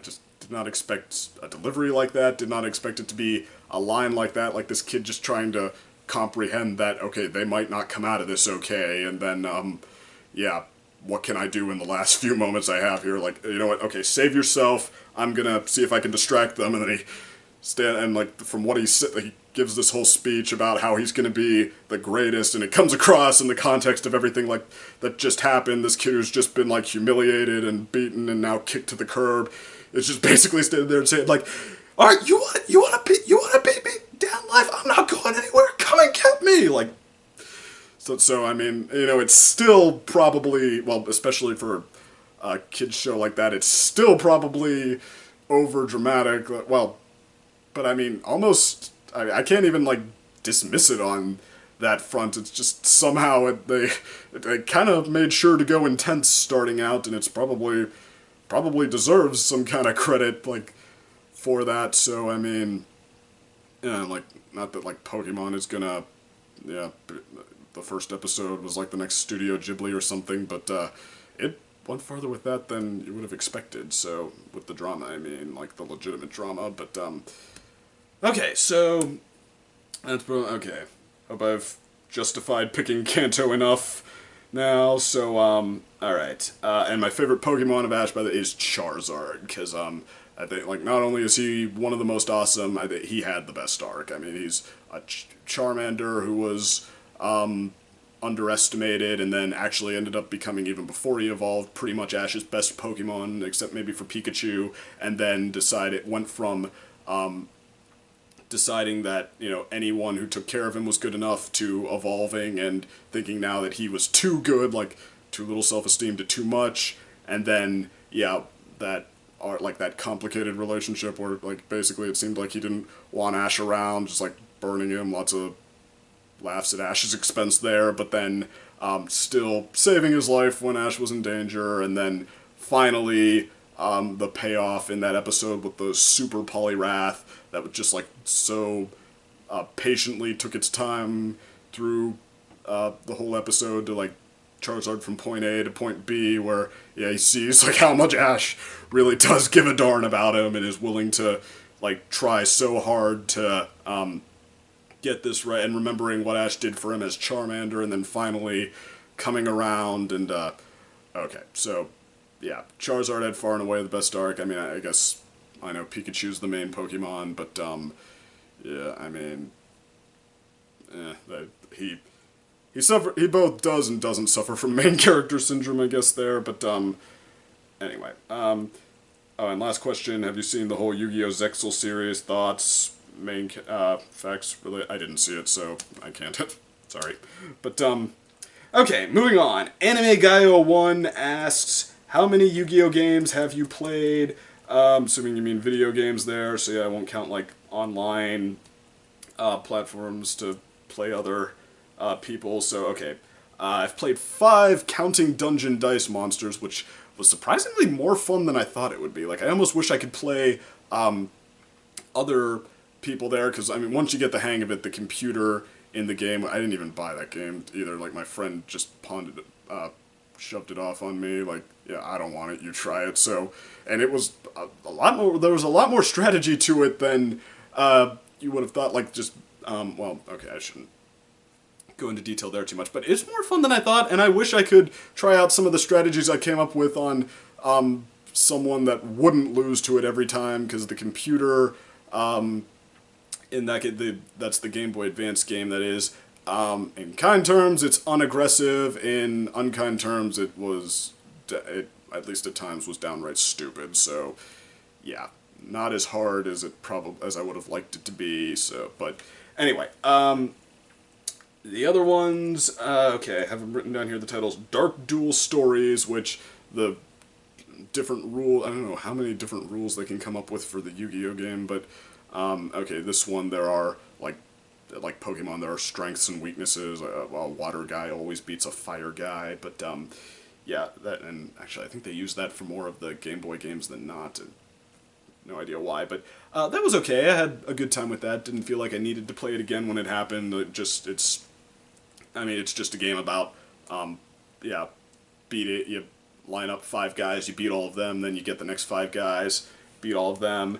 I played the Xbox game, the Dawn of Destiny, and that one followed the real rules, and that was alright, I had some fun with that. The going from turn to turn, it was a little long, so, okay, the Sacred Cards, another Game Boy game that followed the strength and weaknesses rules, that was actually a lot of fun. Like, I'm glad I have that one, because, I mean, it's a game where, it's a story game, an adventure story, where they put you in the role of one of Yugi's friends, so, like, well, Joey's there too, but basically, like, Joey, if he were potentially as good as Yugi, and how, yeah, you start out, you're Yugi's sidekick, but then people start to realize that you're passing him up as it goes on, and plus a lot of the duels were more fun than in Sacred Cards, so a lot of the guys were more fun to play against, so okay, I legitimately had a good time with that, and then the sequel to that too I played, and I lost it unfortunately, but that, like, they stepped it up there in a way that made it, like, legitimately challenging.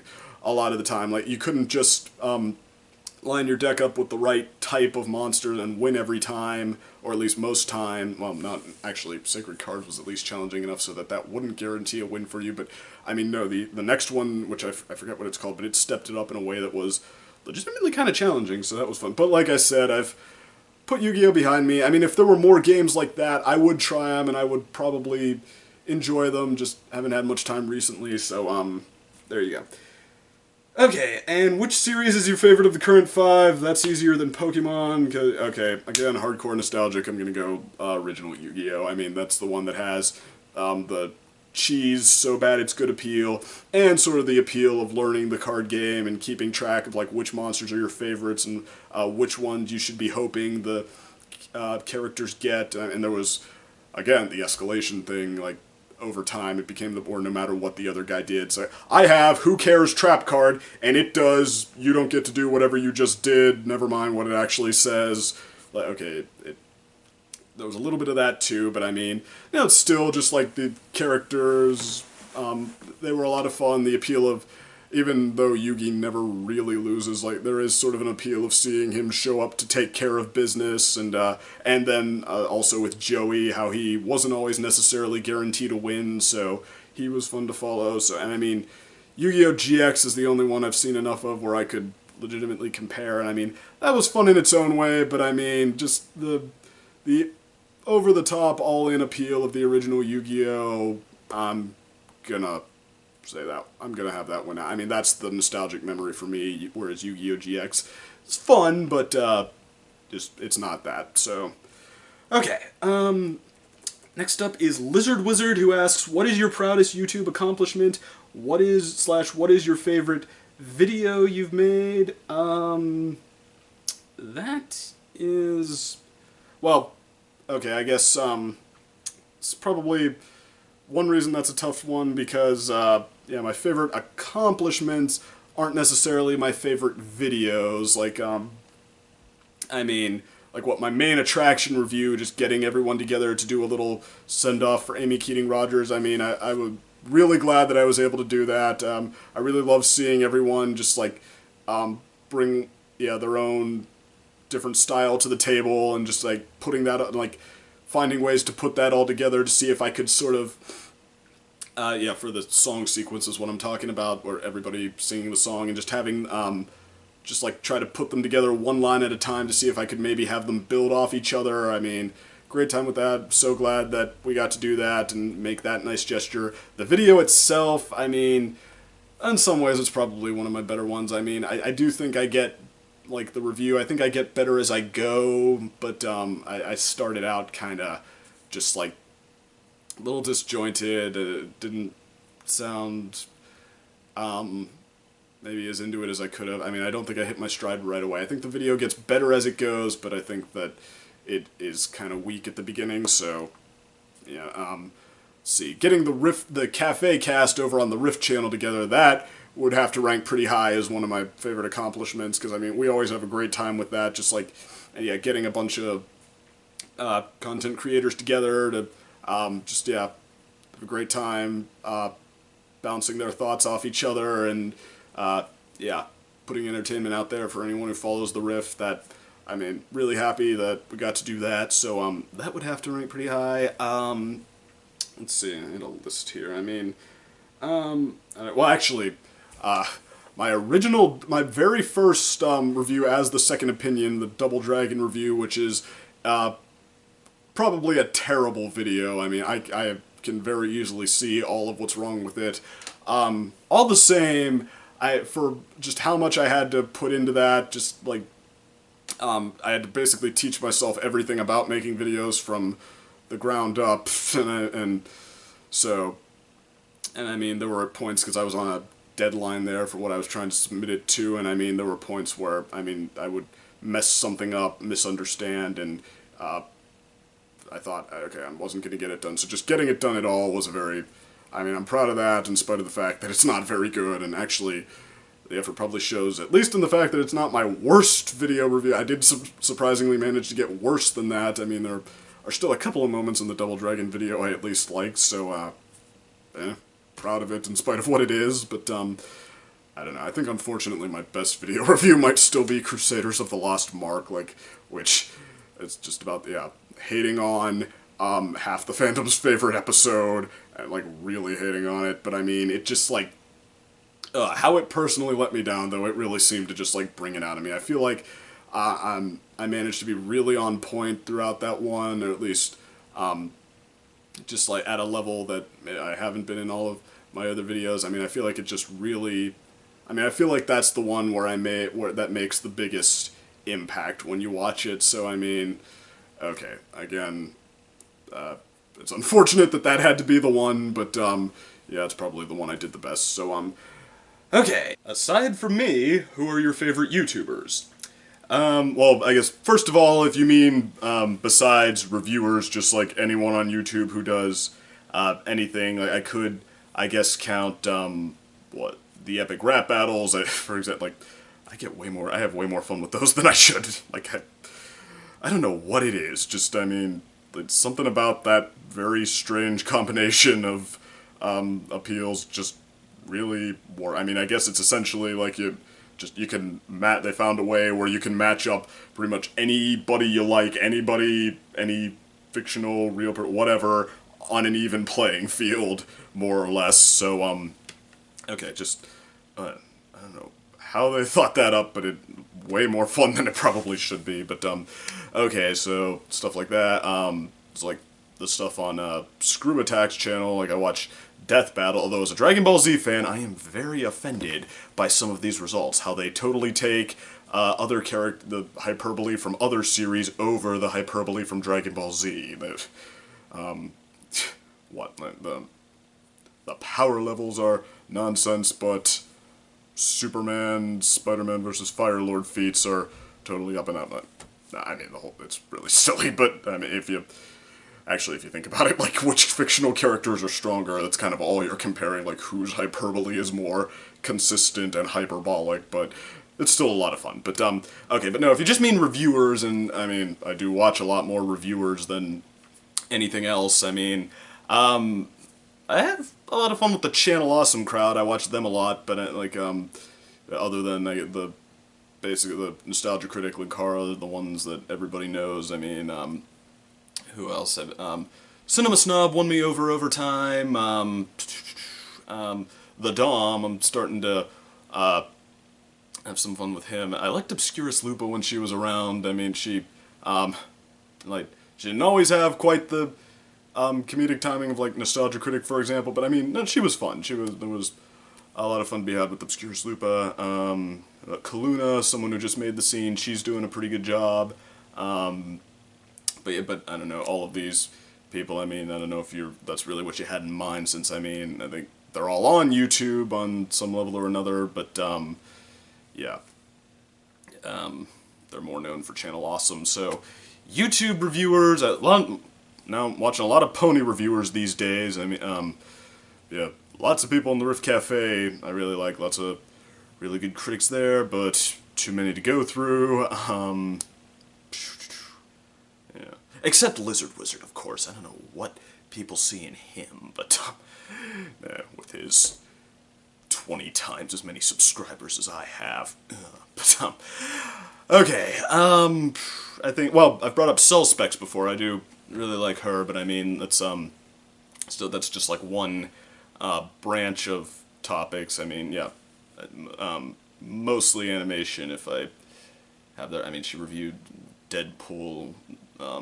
I think it was an unscripted review she did of that, but anyway, I mean, she's fun, but, okay, I mean, like, most YouTube videos, I mean, I'll go back to a few series more than once, but I mean, like, when I look through YouTube for stuff, I mean, most videos are just kind of like hot dogs to me, you know, you, eat them and you forget about them, but, so, I mean, but there are, like, well, I just went through a lot of people that I'll watch consistently, but I mean, yeah, I don't know if well, I mean, no, I guess that's a pretty solid list of favorites, so, okay, we'll go with that.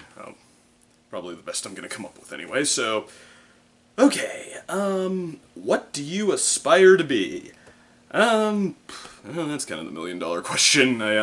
I mean, I coming out of college, I was looking to be a teacher, but like right before I started really gunning for that, just I had like kind of a last minute change of heart because it seemed like the logical thing to do, but I mean, it just like I said, last minute I was like, is that really what you want to do for the rest of your life? I mean, just like, there's a lot out there, and you dedicate yourself to this. So okay, right now, yeah, you find me here after that. I'm just kind of like taking some time to try to figure it out, to try stuff out.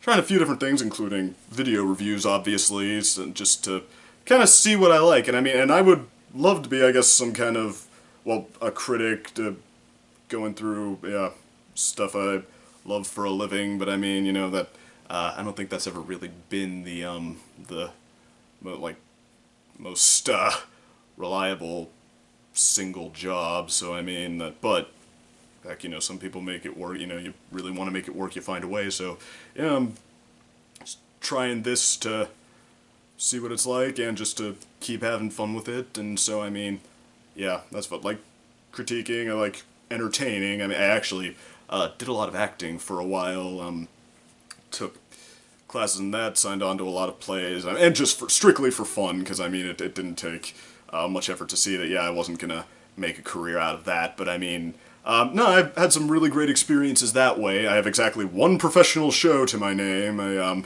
got into something called the Gamage Project, which was local, mainly. So, yeah, if you Googled it, you'd probably get a result. But anyway, let's see. So I mean, yeah, it's.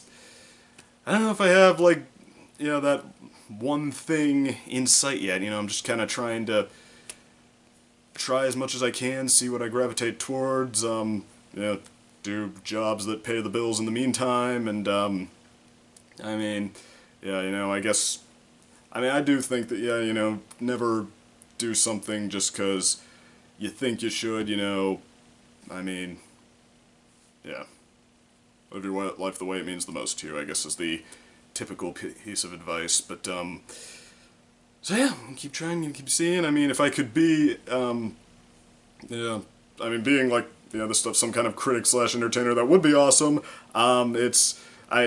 Realistically, nobody not named the Nostalgia Critic makes a full-time job out of that, so, but heck, even if I could have that as just like an extra thing, I'd be happy. I have a lot of fun with it, so, alright, but I mean, as far as, my main aspiration, I mean, maybe I'll decide being a teacher after all. I mean, I do like working with people. I do like trying to like show people my point of view, try to maybe guide them that way. So maybe that would be cool. But I mean, figuring it out. So there you go. There's my non-committal answer. But all right.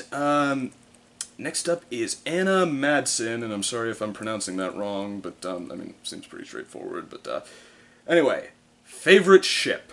Well, this is at least an easier question to answer than favorite fanfic. I think, yeah, Big Mac and Luna, that's the, pairing that I think's been put on the table that I really, yeah, got behind more than most. I mean, I think that, just, yeah, the extrovert and the introvert who are, both, nonetheless, both characters who have hidden dimensions to them. Both are fundamentally sweet. Both have a lot of inner strength. And I mean, yeah, I just thought they were, in that one comic as Zen in the Art of the Gazebo Repair, I thought they were absolutely adorable together and hilarious together, and more importantly, like, what, the cherry pie eating thing, that was a lot of fun. So, okay, I would totally get behind that if they went for it. Yeah, but I think that's the only, like, people have brought up a lot with Spike lately, some more interesting than others. Like Spike and Starlight, I think it was almost accidental how they made those two go together surprisingly well in the crystalling, but I'm guessing that's not going to be back, so, yeah, don't really have a runner-up answer there, so, okay.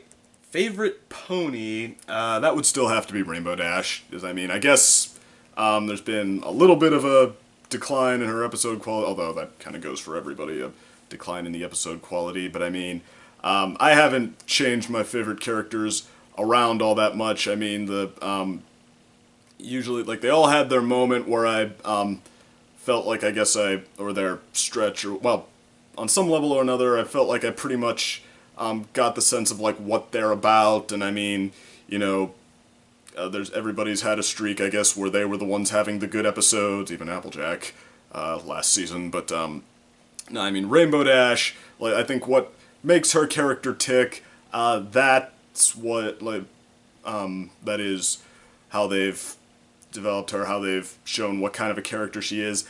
She's the one I gravitated towards the most, and I mean, and not that it's necessarily because I, relate to her the most, but I mean, it's sort of like the ways I do relate to her, it really, I think it's on a kind of a much stronger level than, much higher level than, even Twilight. I relate to her in a lot of ways too, but Rainbow, you know, even though, I mean, I used to be, I will say, yeah, competitive in exactly the way she is, yeah, try to rein that in these days, but, I mean, just even so, like, how they, well, most of the times when you see a really competitive character, like, it's sort of to either show how obnoxious that is, or for comedy, and Rainbow Dash, what they really managed to capture there, and not that this is how it is for everyone, but yeah, someone who's,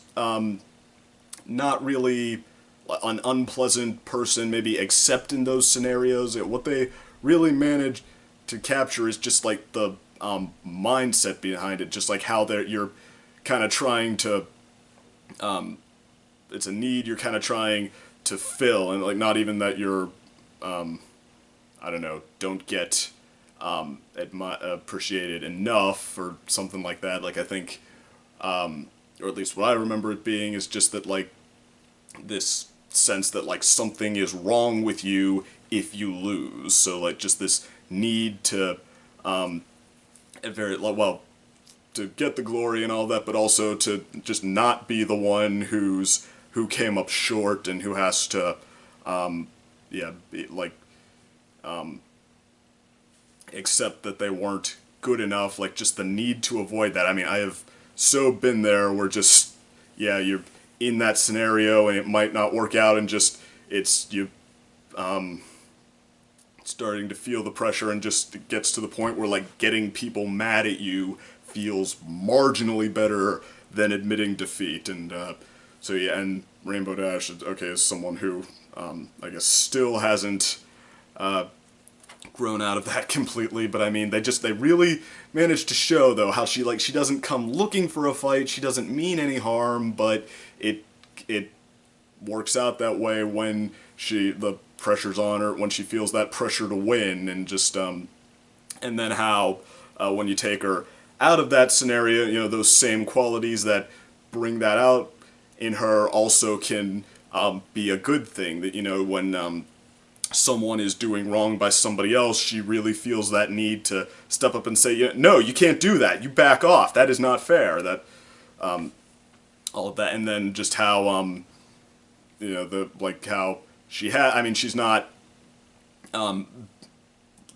like as big on sweet, you know, sweet and lovey-dovey as like Fluttershy, for example, but you know, she does have her sweet side, and she does and she can be when she puts her mind to it, I guess a warm presence, a good friend, and I mean, just, yeah, they really, I think, captured that dimension there. And I mean, just even her status as a tomboy character, I mean, those characters like that can be a lot of fun, but I think that, you know, where they go wrong for me, like Toph from Avatar, for example, she could have possibly been my go-to favorite, but I mean, where she rubbed me the wrong way a little bit is how they made her kind of a thug and tried to say, like, that was awesome, like, oh no, well, yeah, girls aren't typically tomboys, so it's just awesome when she is a bad sport about stuff and, like,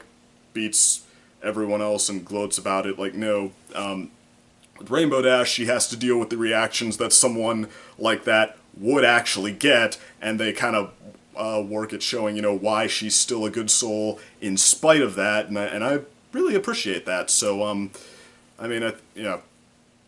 so well done, and plus just like, even the even the simpler touches with her, how she has like a deadpan sense of humor, how she's fun-loving, how she's likes high intensity, lots of action, stuff like that.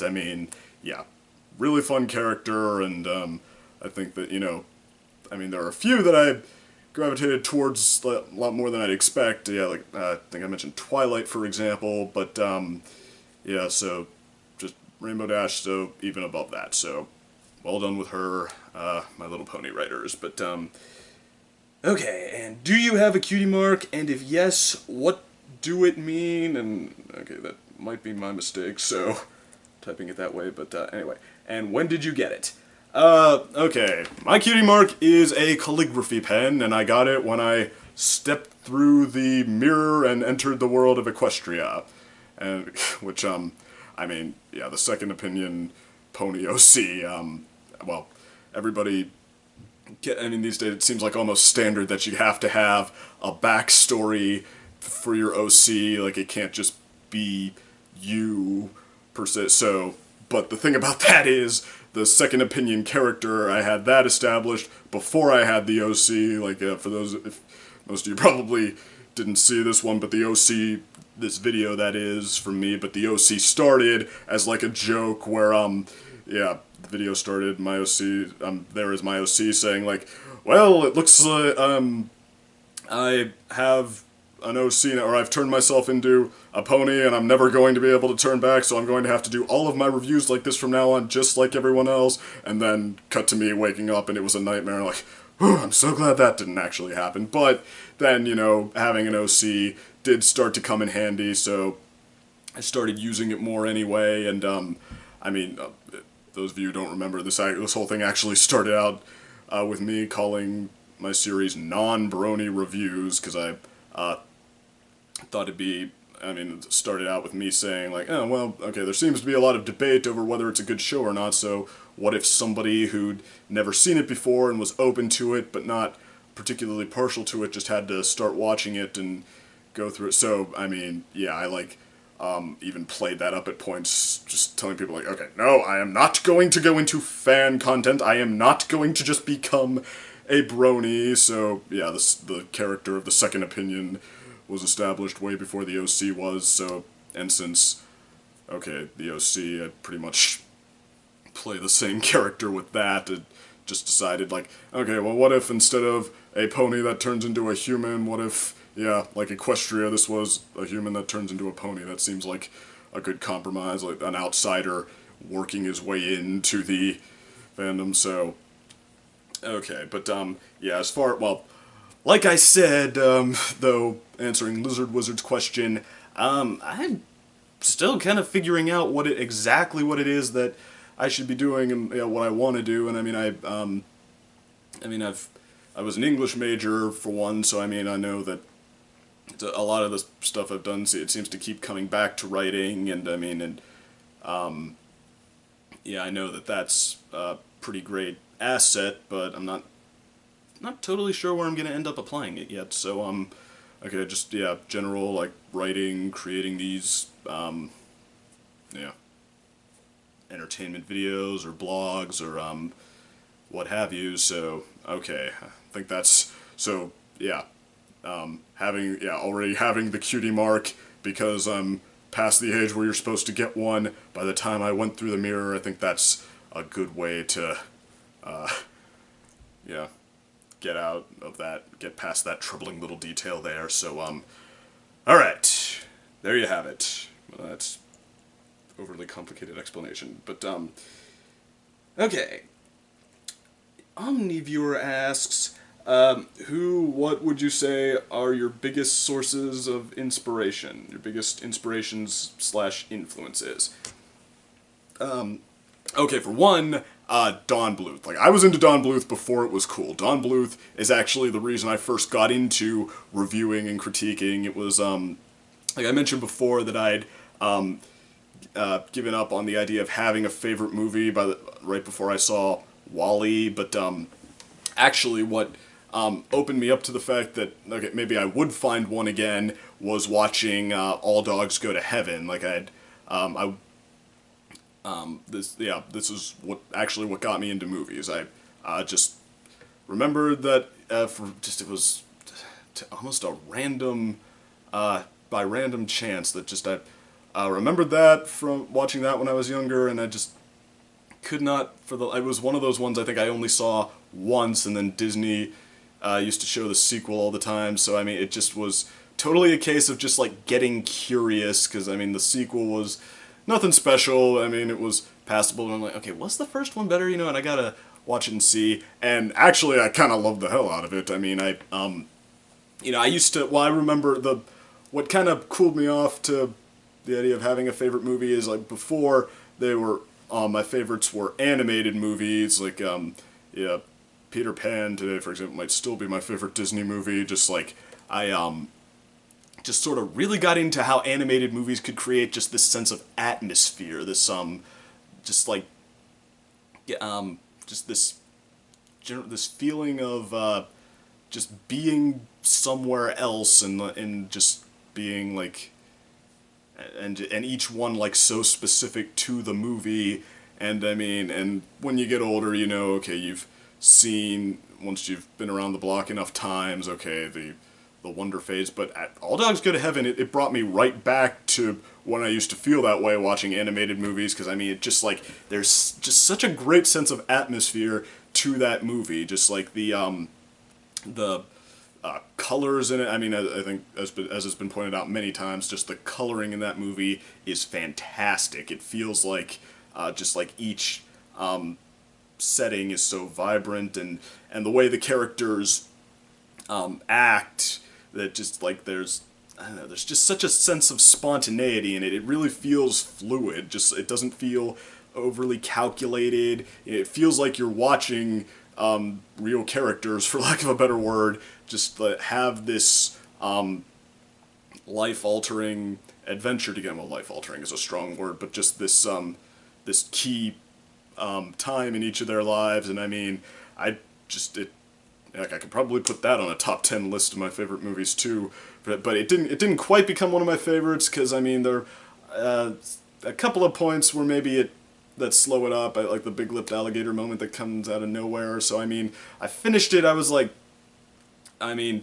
I wasn't quite ready to say that that was my favorite movie, but it was like, well, I didn't know movies could still do that for me, make me feel like that. So I mean, that was, wow, I want to know more about this one. Why don't more people like it? And yeah, reading up on it was actually almost as interesting as watching the movie itself. Just like the story of this guy who was in the middle of competing with Disney, and not because he just wanted to make a ton of money doing what they did, but because if he wanted to do that, he could have just stayed with them. He was like one of their top employees. So yeah, because he really valued the art form so much, and he wanted to be able to keep creating in it the way that meant the most to him, and just how he, like, All Dogs Go to Heaven was his point, that like in between straight up beating them and just not even succeeding on his own terms. Like All Dogs Go to Heaven, it succeeded, but it was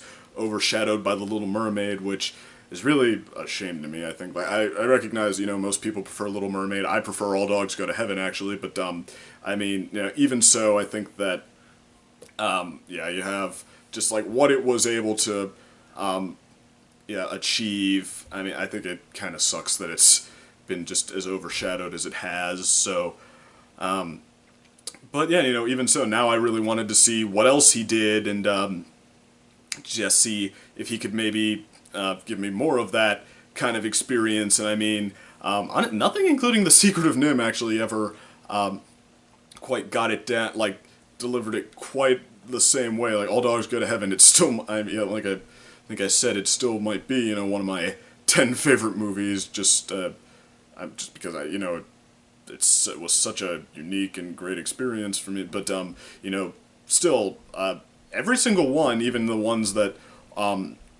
aren't that popular, you know, I was at least able to enjoy something about them.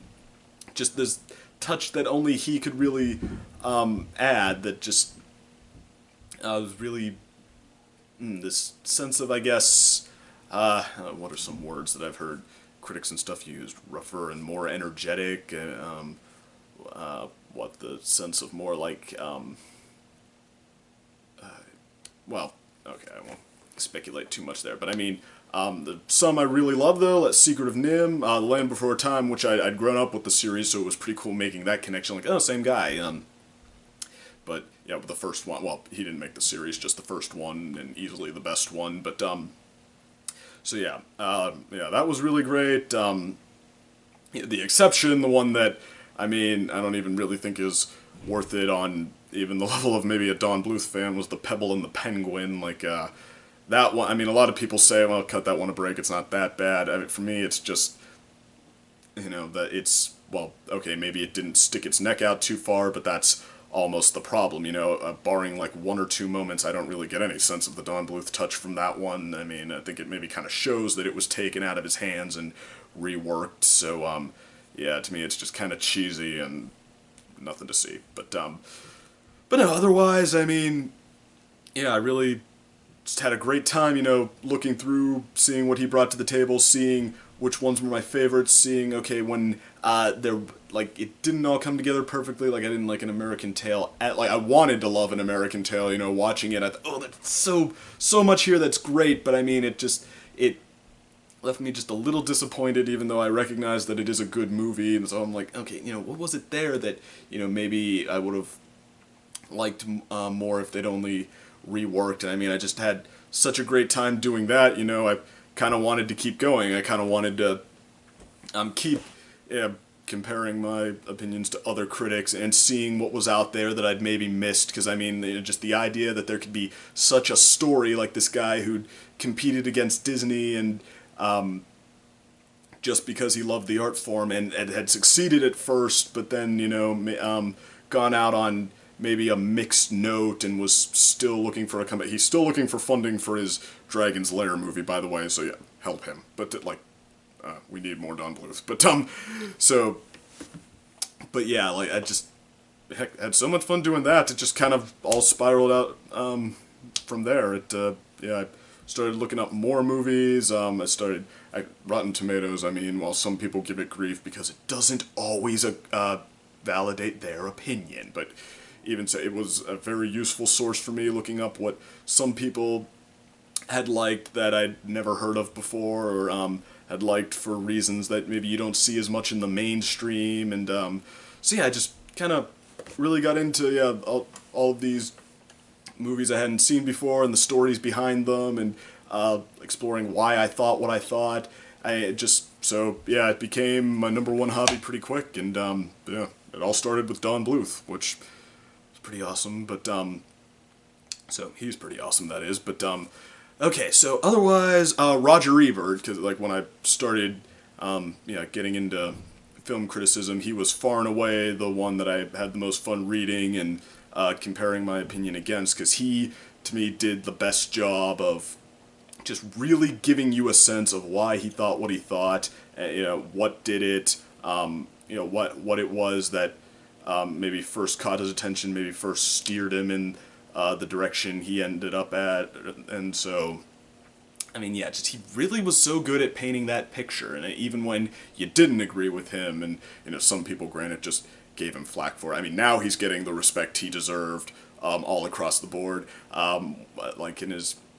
When I started following him, like, there were a lot of people who flocked to Rotten Tomatoes to give him grief for when he didn't agree with their opinion, just like, yeah, basically validating themselves over whatever backlash there was by just, like, using him as their symbol of it, even though he was not he was never the only one who was saying whatever he was saying, but, yeah, like, what, I remember these one kids that just seemed like the Hot Topic wannabes, like, I mean, nothing against, like, people who like Hot Topic stuff, but just like almost getting too into the idea of that, just giving him all the grief in the world because he didn't like Edward Scissorhands. And I mean, actually, the funny thing is, I thought that the criticisms he made of Edward Scissorhands were right on the money. But okay, that aside, I mean, no, I think like, well, actually, I learned a lot from him there too. I think because there were times where I didn't agree with his opinion, and he'd gone in completely a different direction than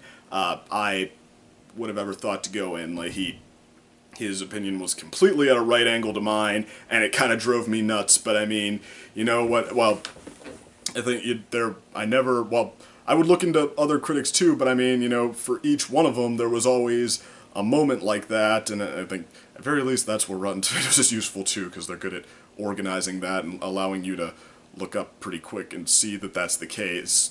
Look up the critics, that is, and each critic and see that that's the case. But I mean, but even then, even when I could not agree with where he was coming from at all, he stuck to his guns and did a really solid job describing why, and it was still an integral part of what made him him. It was what he brought to the table, what made him unique from other critics, what perspectives he spoke to. And I mean, I think that, so that's also something I learned from him. Like, there is nobody in the world, nobody in the history of the world who you're going to agree with every single time. Like, all you can really do is try to get to know yourselves through them. In the case of criticism, critiquing, you know, you kind of maybe see which ones resonate with you the most, which ones are the most helpful, which ones you feel like you learn the most from, that speak to you the most, as opposed to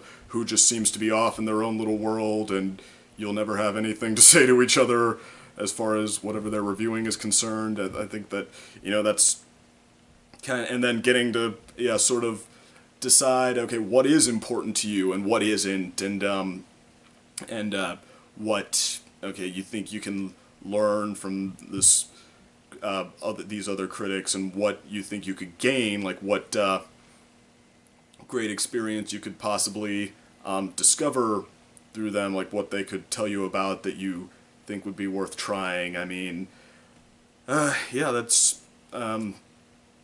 I think that that's what's important in the world of critiquing, and I think that it was primarily through Roger Ebert that I learned that. So, I mean, so I thank him very much for that, and that's why I will will always attack stuff like Spice Up Your Life with the review I gave it. Okay, the whole like, oh no, I'm not going to rely on, I'm not going to let you tell me what to think. I'm going to decide that for myself. I'm always going to come at that with, you, sir, are missing the point, or madam, you are missing the point 100%. But, okay, so, very glad that he was around to help me there. Let me see, I guess I mentioned the Channel Awesome people before, and I can't deny that, yeah, they were pretty big influences too. I mean, even before I knew the first thing about making videos, I was watching them and thinking, oh, that looks like so much fun to do. Like, just finding ways to entertain and talk about this thing that they like so much, and in most cases, things that I'm really interested in too. And it's like even thinking like, ooh, if I were gonna deliver this punchline, like maybe this is how I would do it. And you know, a lot of people would probably say, well, dude, you could use a lot more inspiration in that case with some of your jokes. And yeah, I'm sure you have a point, but I mean, yeah, I think just, they made me really want to try it, and I think when I first started to try to create my own character for it, I was, I think in my earlier videos, some people asked, like, are you trying to be the nostalgia critic? And, I mean, I hated hearing, I hated hearing that because that definitely meant that I would, like, had gone wrong, because, okay, nobody can be the nostalgia critic. I mean, like I said about Jim Carrey, like, he's just really good at finding that sort of larger-than-life energy that you just can't fake, and he just has the comedic timing, and he's worked out his character so well, so, I mean, yeah, nobody's gonna be the nostalgia critic. Well, nobody who is that interested in movies the way he is, but probably not. But, no, like, in my case, I was just like, I really like trying to get the most out of jokes when I make them, so I mean, maybe, and not every critic does, like, they'll just make the quip and that's that, and I mean, I do that a lot too, but, you know, sometimes I'll try to get more out of it, think like, oh, maybe it'd be better if it were like this, so, okay, I guess I have Nostalgia Critic directly to thank for that, the idea of that, and, you know, maybe that's where started to seem kind of similar, because, like I said, not everyone takes that approach, but, no, I mean, primarily when I was trying to form the second opinion character, I was just thinking, like, okay, well, what is someone that I could depict every week and just really still convey what I thought through, and be entertaining and not just like grating and a drag and whatever. And when I made that Double Dragon review, I thought, okay, well, what about someone who is just incapable of being insincere, who's basically looking to go out and have a good time, but I mean, you know, when they're having fun, they're having fun. When they're confused, they're really confused. When they're upset, they're upset. And but the thing is, you know, I kind of learned that, all right, when you're trying to express what you really think through someone that you're not, you know, it's just gonna come across as forced at times. So instead, I think I ended up going more in the direction that I did with my movie blogs, which I called myself the second opinion there too, and that was like half, you know, trying to be legitimately intellectual and explain things in informative detail, and but also over time I threw in more like self-parody there, and just like someone who thinks they're who's a little too keen on being smart and is arrogant and like a little bit of a heel and that kind of thing. And so I ended up so basically like a parody of me slash me. Well, I kind of then as I started to go more in that direction and started to take the videos more in that direction, it became sort of like me with all filters and shame, like, well, not all, but just removed, like, and some people might say like, oh, so the real you, which no, like, I do consider humility and acknowledging that I might not know it all, you know, I do think that that's legitimately part of who I am. So, but second opinion, that's, well, what kind of makes that easy to do and easier over time is that, okay, I mean, he doesn't like spend time saying like, oh, I could be wrong. I mean, you're supposed to know that he's kind of a heel because he's so arrogant and so whatever, but still I'm able to get across like basically what my what my most extreme reactions were, and why I definitely why my opinion definitely settled where it settled on whatever it is I'm reviewing, and why why you don't have to agree with me, but why I'm not about to change my mind anytime soon. So okay, and that part of that was, I guess, how inspired by how Nostalgia Critic would say, okay, there's a lot of me in the character, but I take like inspiration from comedians or speakers that I think are real, that express themselves in ways that I think are very entertaining, in ways that I think that I would also like to bring to the table. So okay, so on that level I do have to thank him directly, but although obviously I still have a long way to go, but I mean, I think well, I'm having a lot of fun with it. Hopefully you are too. So okay, but yeah, otherwise I mean, what are my influences? Just they're like motivational stories like Rocky, Rudy. They've inspired me at various points, but that's probably the best answers I'm going to come up with. So, okay, next question from OmniViewer. Your favorite movie, book, etc.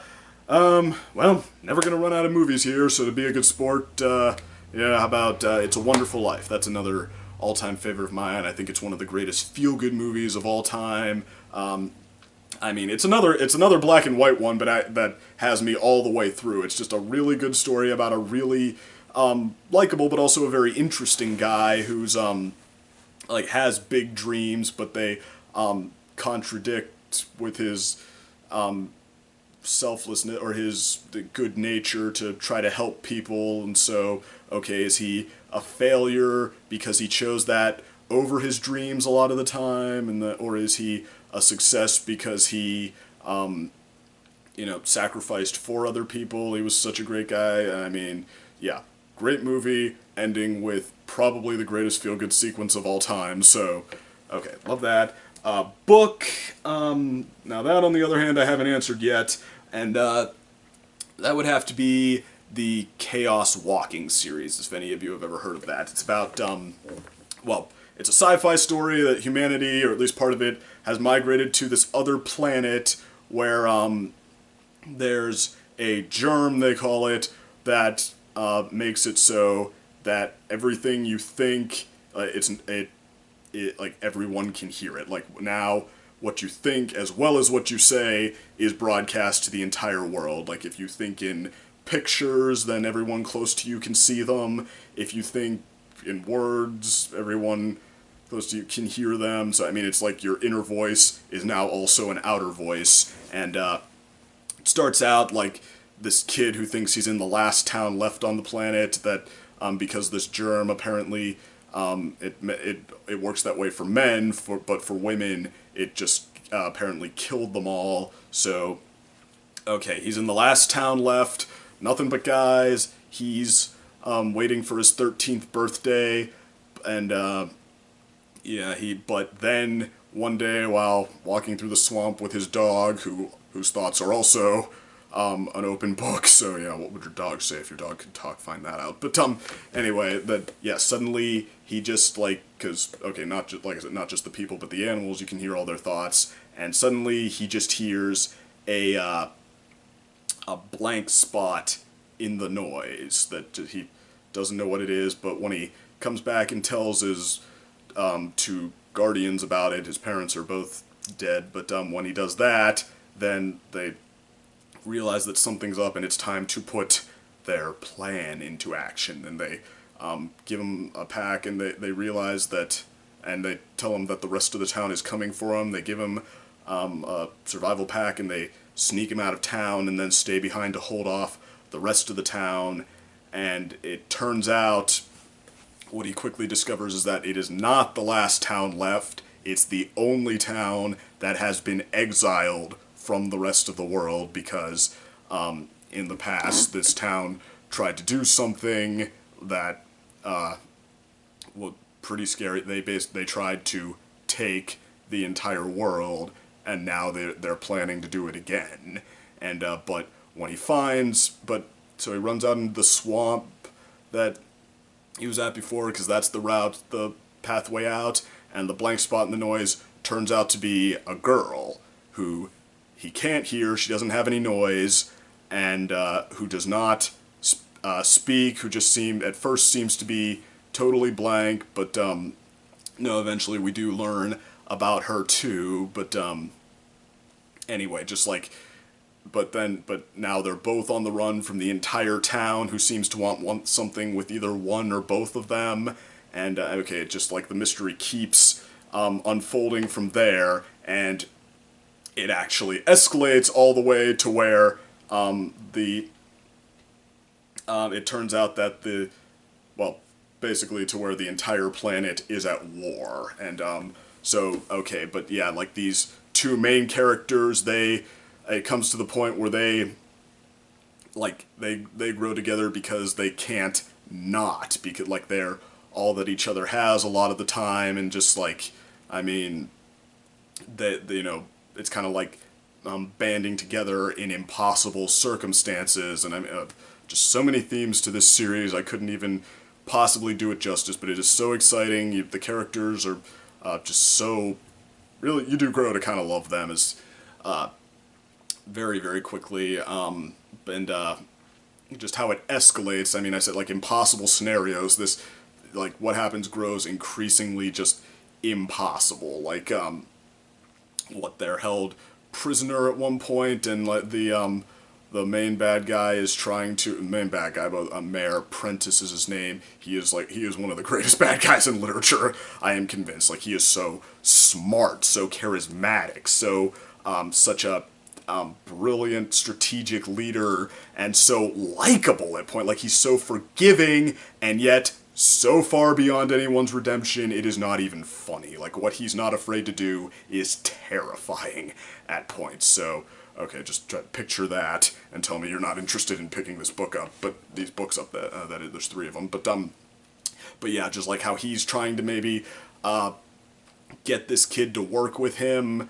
Well, like, he captures the kid and he's trying to convert him, basically, and the alternate is to be treated, I guess, like a prisoner, and to face his wrath. And I mean, it's like they confront the characters with impossible choices and they don't cop out. Like, the having to deal with just see through what happens, when you just stick to your guns as best you can, and face the impossible consequences, or the consequences you just never would have willingly chosen. I mean, they don't cop out on any of that, and through all of it, it does manage to be kind of a feel-good story in spite of everything. I mean, it really is kind of a miraculous achievement to me, although, disclaimer, it's pretty darn violent. Like, the first one, The Knife of Never Letting Go, is violent. The second one, Ask the Answer, is brutal, like, even more so.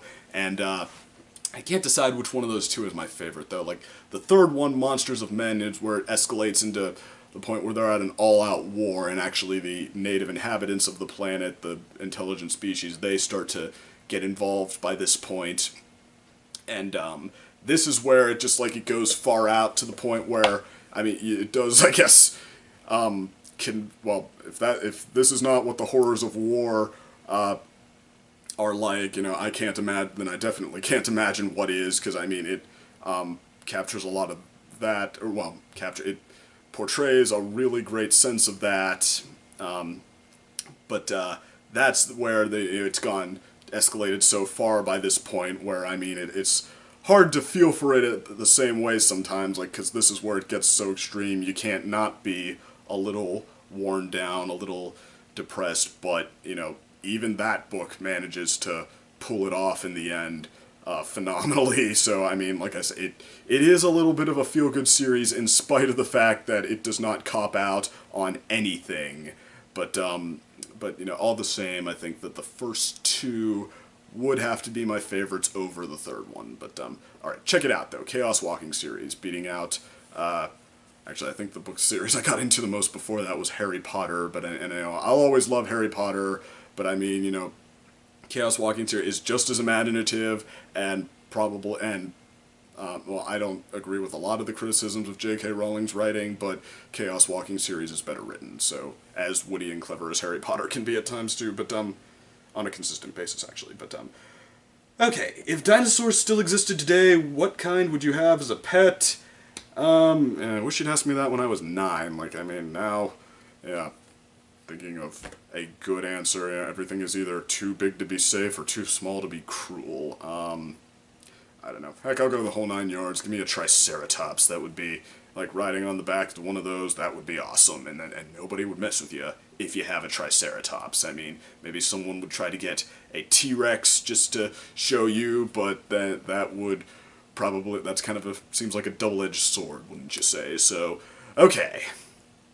That's my answer. So, okay, next up is Rose Pal, and she asks, favorite episode of MLT Season 6 so far, and, we were still in the first half, pre-hiatus, when she asked that, so I'll stick to that, and, yeah, my favorite there is Gift of Mod Pie, bar none. Like, that's the one, to me, that really just got, the most out of all 3 characters, just, like, it had a plot that followed Pinkie Pie through something that was, I guess, a problem that seems unique to her, and that explored her very well, and it just like really did a great job getting into like what's hilarious about Pinkie, Rarity, and Maud, and just yeah, it was just like a great showcase for all three of them in a plot that brought out the most in them, and I think, you know, helped explored them very well. That one sequence that drove me nuts where they start repeating the joke and hitting you over the head with the joke of like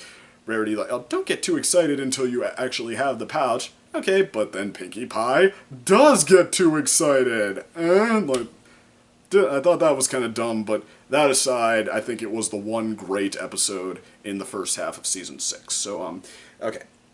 Have you read any of the MLP comics? And if so, do you have any favorites? And I have, actually, and I reviewed a few of them, too. I think my favorite is still Zen in the Art of the Gazebo Repair, because, I mean, well, honestly, the comics, you know, the first 8 issues tried to be these great epic scale adventure stories, and it seemed like they had trouble balancing everything that had to go into those. So Zen in the Art of the Gazebo Repair, just like a character showcase, it seemed like that's what they were, like the writers there, it seemed like that was actually more what they were born to do. Just, I mean, they took a character who, with a lot of potential that we'd seen go unexplored, Big Mac, and they did just about everything you could want to see them do with him, and like they got everything that's likable about him. They even brought more to the table, and just did a lot of really creative day in the life adventure kind of stuff. And I mean, what can you even say? And I think that, you know, I did read ones after that too, and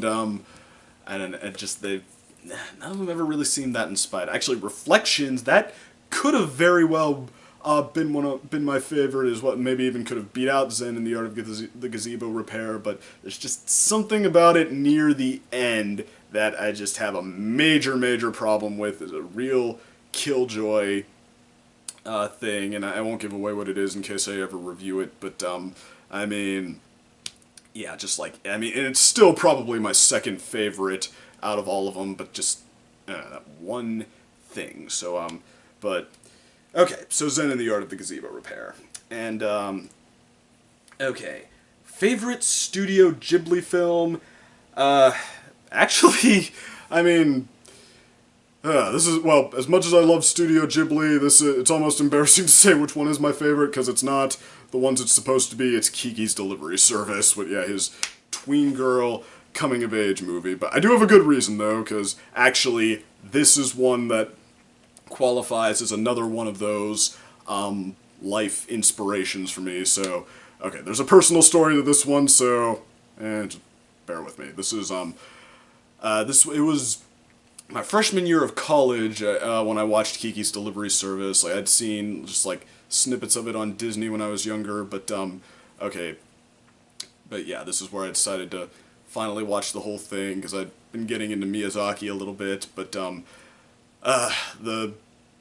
particular time I chose to watch it, like, I was not in a good place, and this is, I mean, this is not going to be a this movie changed my life kind of story, because that's too much. That's kind of silly to me, but no, this was a major influence, and yeah, what happened was, like, well, leading up to this point, like, all through high school, I'd been kind of dealing with, I guess, this achievement complex. It was kind of weird. Like, it came off kind of a rough year in middle school, and I decided that, you know, I felt like I'd kind of failed in a big way in a lot of stuff, and I was feeling some shame there, and I was like, okay, you know what? Never gonna let that happen again. I decided that, okay, I'm gonna, you know, really make sure that I succeed at everything from now on, and you know, just cannot, and I mean, but it was not a,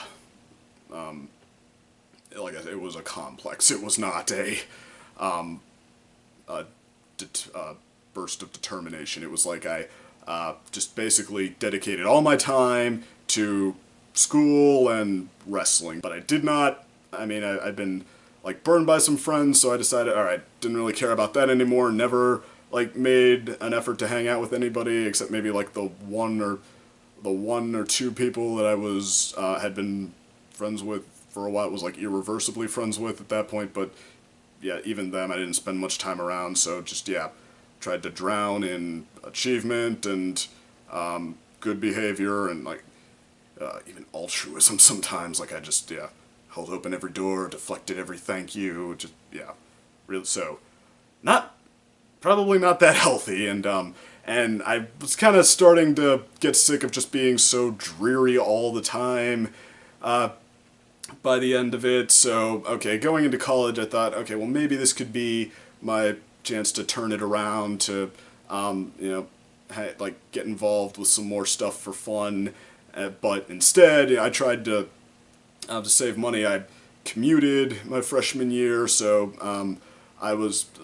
anytime most of the time I wasn't in class, I spent just like running back and forth, or just either studying or running back and forth. And I mean, you live somewhere else, it's really hard to get involved with like late night activities on campus. So instead, like what very little reassurances I had, just like some friends, or just like being around people I knew, just having family on hand. Instead, that all just went right out the window, and so now I felt I went from like kind of lonely to just like totally isolated, and I just couldn't do it anymore. Like I mentioned that I had tough time paying attention if I'm not interested, and now freshman year of college, it got to the point where that wasn't just like the classes that I was able to force myself through classes I wasn't that interested in high school now, unless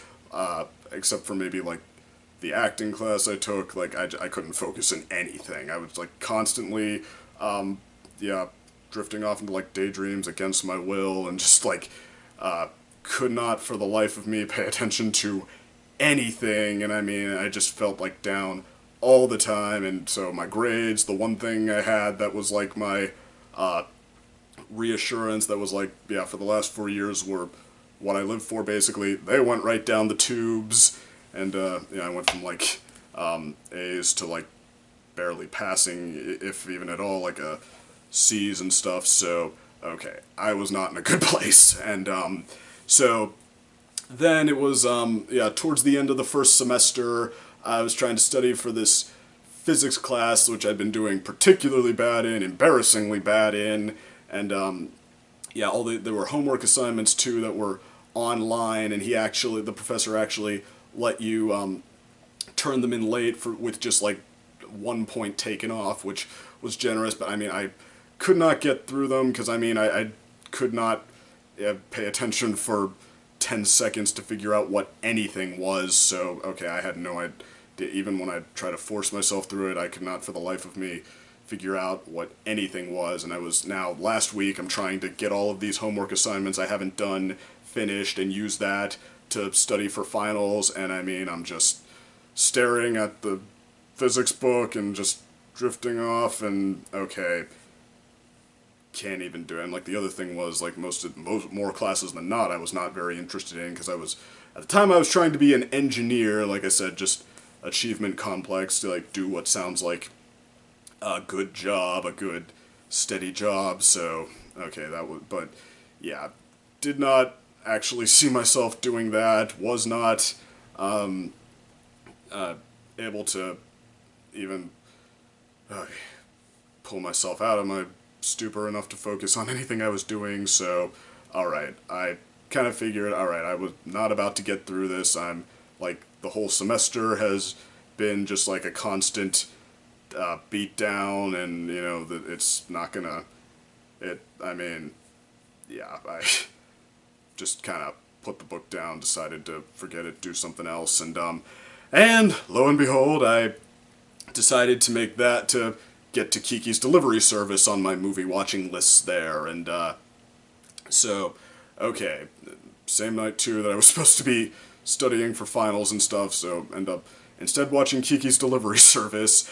And for most of it, it was, I mean, as good as most any Miyazaki movie, like just this really sweet three-dimensional slice of life story. And again, seemed more directed towards teenage girl, or at least that seemed to be who it was most made for, even though like if something's good enough, it can resonate with anyone. But I mean, no, it was a pretty good story, liking it just fine. and then it gets to the part where she loses her powers and just with her life going in some depressing directions, just like feeling a little downtrodden, and okay, and so okay, the first thing that happens after that, or one of the first things, is this friend she made earlier, the painter, comes by and just says, "I want you come over, stay at my place for a while, get away from it all, hang out," and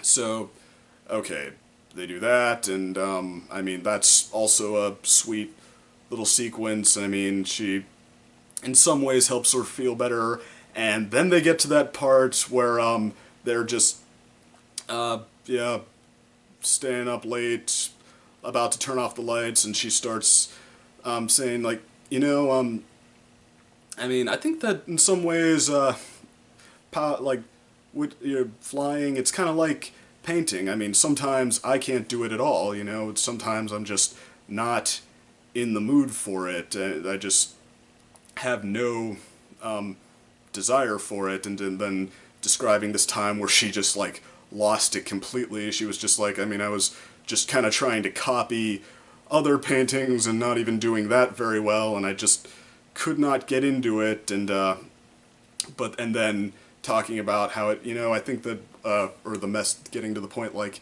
I think what it is, you can't really do anything if your spirit isn't into it. Like, if you can't get your spirit into it in some way, I think that's why everyone does what they do. That's what everyone needs to do what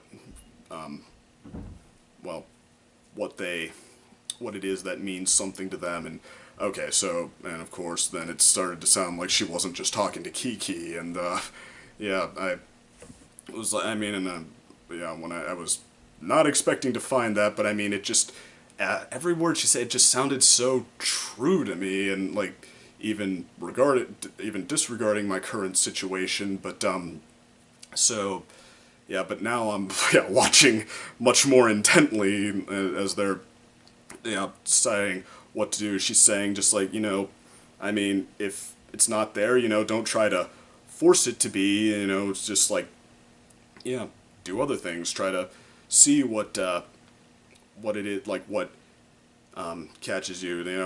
If it really was meant for you, you'll work your way back to it, and if you okay, so I mean that was all well and good, but then they get to the part where she needs to call it back right in that moment because someone who really does mean something to her is in trouble, and they have that whole sequence, like the big race to the rescue, as that her friend, the kid fascinated with aviation, is hanging by a rope, about to fall, and how she just like has to just like force it out for everything she's worth, just draw it out, that is her powers, and how it's not perfect, she's like stumbling all over the place and sometimes dropping out of the sky, but how like, okay, this is where the chips are down, and okay, I mean, she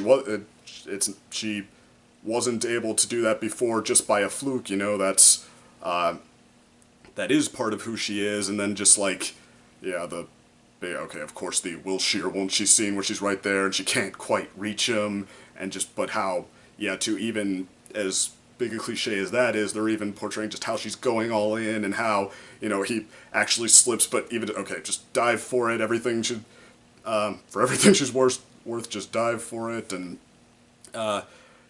pulls it off, and then, like, and then once she pulls that off, suddenly it doesn't, like, flying doesn't even seem like such a big thing anymore, and they just, like, it's like she, once you find it, you almost, it doesn't even feel that hard in the first place, that's how almost that it's right for you. And then, so they have that, they have that big sequence, hooray for Kiki, and then they, kick off that song, and I mean, I am talking about the the English dub song, but just about just, yeah, living life for what it's worth, and, you know, just, I mean, not even, like, taking it too seriously or, like, always needing things to be great, but just, like, for even the little things, the little joys you can bring to other people, and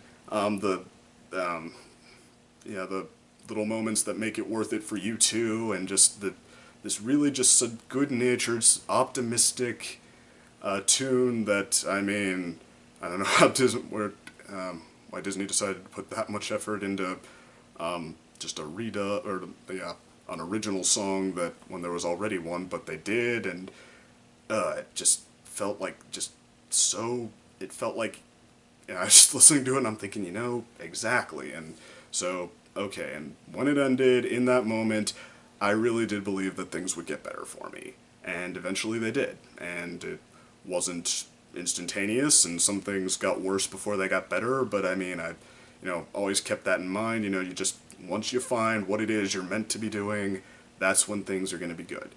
And it started that same night when I sat down with that physics book and taught myself every single lesson from the semester myself, and managed to pass the class. So, okay, yeah, probably nothing Miyazaki ever makes is going to pass Kiki's delivery service now, but yeah, but I'd like to think that, you know, it's not just like that, even without the specific scenario, you know, if something can convey a message that hits that well, that it hits that true, then okay, then that is something special to me. So, okay, Kiki's delivery service, 2/3, mostly as good as most anything he's ever done. 1/3, the best act in any Miyazaki movie. So, okay. Okay, so our next question is favorite MLP song, and yeah, I already answered that too. But I do have some runners up. Love Is in Bloom. Love those triumphant third act celebration songs after a hard-won conflict, and that was really high-spirited one. So good time with that. The Goof Off, yeah, obvious reasons. I mean, that was Weird Al in his element, and Pinky in her element, playing off each other really well. Ton of fun. The cafeteria song from Equestria Girls, actually, like, that was even more than probably any of the songs from the sequel. Like, that was the one point where I kind of really got behind these teenage girls. Like, oh, we've got the perfect solution for this conflict: school spirit. Like, I mean, they actually got me into that with that song. Like, that's just how much fun it was. Just, yeah, like, kind of like Love Is in Bloom, high-spirited, just kind of really seeming like they meant what they were saying, and I mean, I can't say that for all of the Equestria Girls songs, so, okay. Big props there. Got the Music in You, that too. That big burst of joy. Just kind of love that whole sequence with Fluttershy getting into it, and, you know, realizing, shut up, computer, but how much she loves, you know, just, like, performing in spite of herself, so, okay, a lot of fun there, and, okay, so the next questions are from Caroline, and she asks, what's your Myers-Briggs personality test result? And, okay, so, you know, took an internet test for this one, and, came out INFP, so not overwhelmingly so, but, yeah, overall. So, and that means, I wrote it down here, you're idealistic, loyal to your values, and to people who are important to you. You want an external life that's congruent with your values. You're curious, quick to see possibilities. You can be a catalyst for implementing ideas. You seek to understand people and help them fulfill their potential. You're adaptable, flexible. You're accepting unless a value of yours is threatened. And you're free-spirited, not prone to highly organized work. I think I talked about that a little, so, yeah, but, yeah, and then a bunch of suggested career paths. Writer, dancer, and, yeah, you all know I was meant to be a dancer, right? But artist, photographer, counselor, human resources professional, teacher, social worker, so, okay, and, I mean, I know that there is, I actually looked it up, there is some criticism towards, this test, the Myers-Briggs Personality Test, and I'm sure, well, these things are easy to disagree on, but, I mean, that's not bad. That, you know, it does kind of seem to get at a lot of, I guess, what I see in myself and what's important to me. So, yeah, that's definitely pretty solid. Although I will also say, I've kind of long since given up on like a personality test. The idea that a personality test is gonna come out seeming like it just absolutely nailed what I'm about. Because I mean, I don't know. I'd like, and not for any special reason. I just kind of seem to be a weird mashup of traits. Like, I don't know. I mean, even yeah, probably not helped by family I grew up in. Like, I mean, yeah, I've got mom and dad, both sides of the family, like thrive on competition, and you know, I said competitive before, and just like what really get into yeah, rough sports and just like yeah, kind of stuff like that. But then also there were a lot of like really kind, sensitive people in my life that like made sure knew I guess yeah, patience and stuff. And plus I've always had I guess kind of a natural shy streak. So I mean, just I don't know. It seems to be like I can like I've been able to blend in with like completely opposite groups at different times. Like what summer jobs with construction workers. I've been able to be okay there. What and I mean, not that that's my first choice, but I mean, but I can be. And then what else? I said acting before. I've enjoyed myself just fine in the theater troupe. Like actually, here's a surprisingly good example of what I'm talking about. So probably better than it should be, but yeah, somebody once told me to give me a link to this website where they really wanted to give me they really wanted me to get an astrology test from, and I am not at all big on astrology, and I'm still not for the record, but I mean, yeah.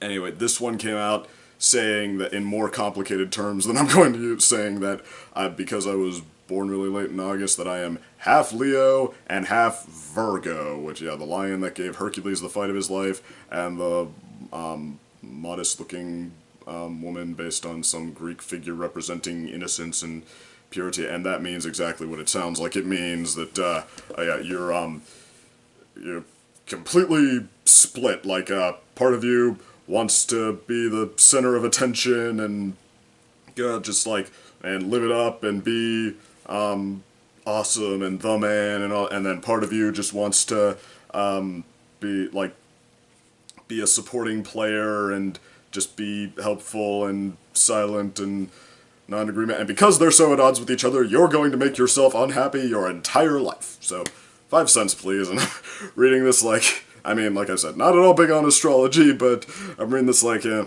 well, somebody somewhere is laughing at me right now, even if it's just the person who wrote this, but, so, but I mean, yeah, it's like, it kinda, felt like more accurate than I wish it would have been, like, but,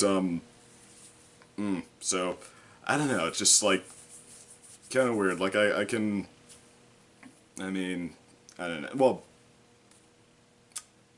I guess just, yeah, like, there's a key list of things that I guess are important to me that I kind of seem like key points of my personality, and they just seem like, and some of them just seem like traits of two completely different people, I guess, so, I don't know, I gave up a long time ago, so, I am what I am. And I'm bad at Popeye voice, so that's one thing I am, so. Alright, anyway. I hope that was a satisfyingly bad, hilariously bad answer, and the next question is, saddest Harry Potter death, and why, and, Fred, I gotta say, because I mean, spoiler alert, sorry, but okay, talking about a few more deaths here, so more spoiler alerts, I'll insert a key or something in the description to skip times, but, anyway, so, sorry about already spoiling, but, yeah, Fred, though, that was the one where, I think, well, actually in the last book with both twins, it seemed like she was trying to drive home, yeah, the twins are not just like a package deal, and, that's the moment where, yeah, Fred, in what seems like a reprieve in amidst all the gloom and doom, just like reconnecting with his brother Percy and just like what he always does, just making every situation seem brighter, and then being snuffed out just like that, you know, that seemed like the biggest moment of harsh reality, just how cruel and unfair it is that the world is like this sometimes, with just these maniacs that'll take people like that away from you. I mean, that was a beautifully done, miserable moment. That was harsh. So, okay, and I mean, you know, there are, I guess, characters who are more significant. That like Dumbledore, I mean, he really went out with a bang, but you kind of knew that something like that had to happen to set up the last book. So I mean, his exit was as much, and I guess, a blaze of glory as it was a sad, and sad that it has to end this way. So, okay, and then Sirius, of course, but actually, I just don't think that was staged all that well. Like they described it like he's hit by a spell that was not supposed to be lethal, apparently wasn't lethal, and he's knocked behind a curtain that has magic behind it, and then he's gone. Just, I mean, I wasn't sure if, like, I mean, Lupin starts grabbing hair. No, he's gone. I'm like, wait, why? Like, I mean, I didn't get it, and so, I mean, when you see that was the point, you know, it's sad, you know, it's sad that he's gone, and then that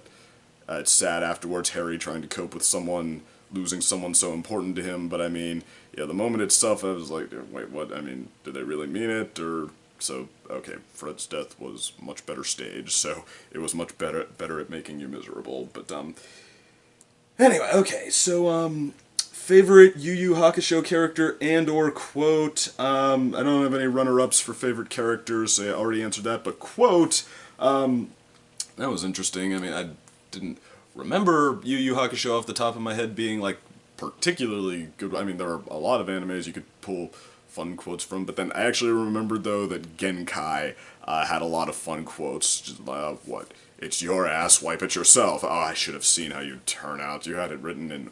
actually, I have it written down here. I should have been able to see from the start how you'd turn out. You had it written in ugly black letters all across your soul. I mean, like, Genkai... I don't know, she always seemed like, to me, like the, like this, hard-ass, charismatic, devil-may-care adventurer trapped in the body of this little old lady. Like, I mean, if she, were 20, 30 years old, I mean, I feel like the way she acts, you could probably place it right away, just like someone who's, yeah, like life in the fast lane, and what, but, yeah, because she's gotten a lot older now, yeah, instead she's almost, I mean, everybody expects her, just from the way she looks to her profile, an old master of, yeah, some of the greatest arts around. She's supposed to play, like, the wise old mentor, but she really doesn't want to. Like, she passive-aggressively doesn't want to, or almost sometimes just flat-out passively doesn't want to, but it's like, and she could, you know, in some ways, she kind of has to step up to the plate and learn to, okay, that's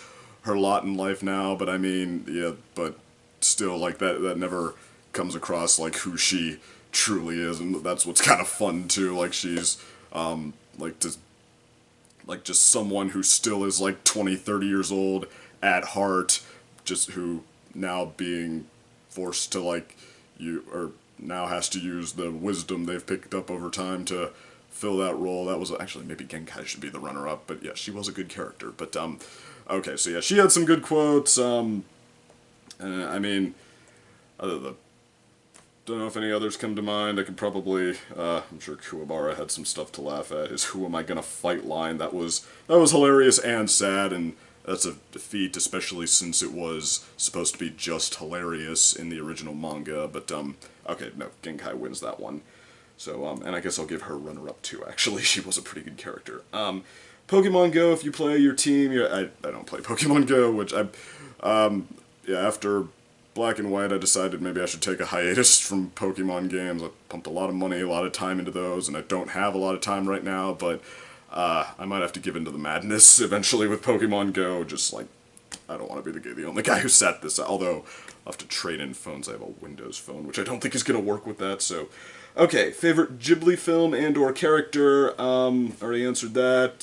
Spirited Away, I guess, would be the runner-up. I mean, had a great time with Spirited. Like, I think that movie is everything people say it is, and if Kiki's Delivery Service hadn't managed to hit me so hard with the absolutely awesome third act, then, other than that, Spirited Away is easily the winner, but, favorite character, actually Princess Nausicaa. Like, I mean, I guess, well, I think that she actually has some of the same appeal as Cadence, but, like, instead of hinted at, like, fully realized.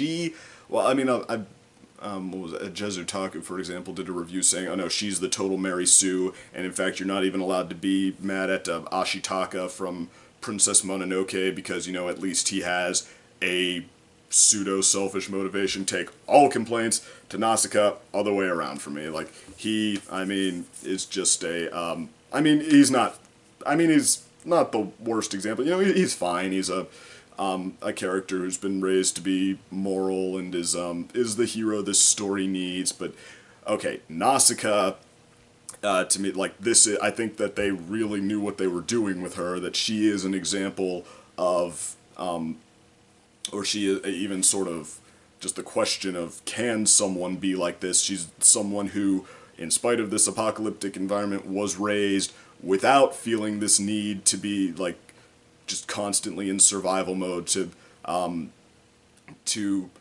give, I guess, people the benefit of the doubt, and to, like, not just in a way that's, like, naive, like, she doesn't get that that's not how the way it really works, like, that she's someone who knows how to survive with that in a world where that is how that works, or she knows how that is actually in a lot of ways better survive. Well, I mean, she hasn't even seen the other route. Like, she knows that, or she's seen that, being trusting, being forgiving, that, okay, how, she's used to that as a way of life, and, okay, as far as she's concerned, like, people who are just, like, caught up in survival mode and, like, being petty and distrusting, they're wasting their time, they're being, like, inefficient, and, it's kind of, so I think the key point of Nausicaa's character is kind of,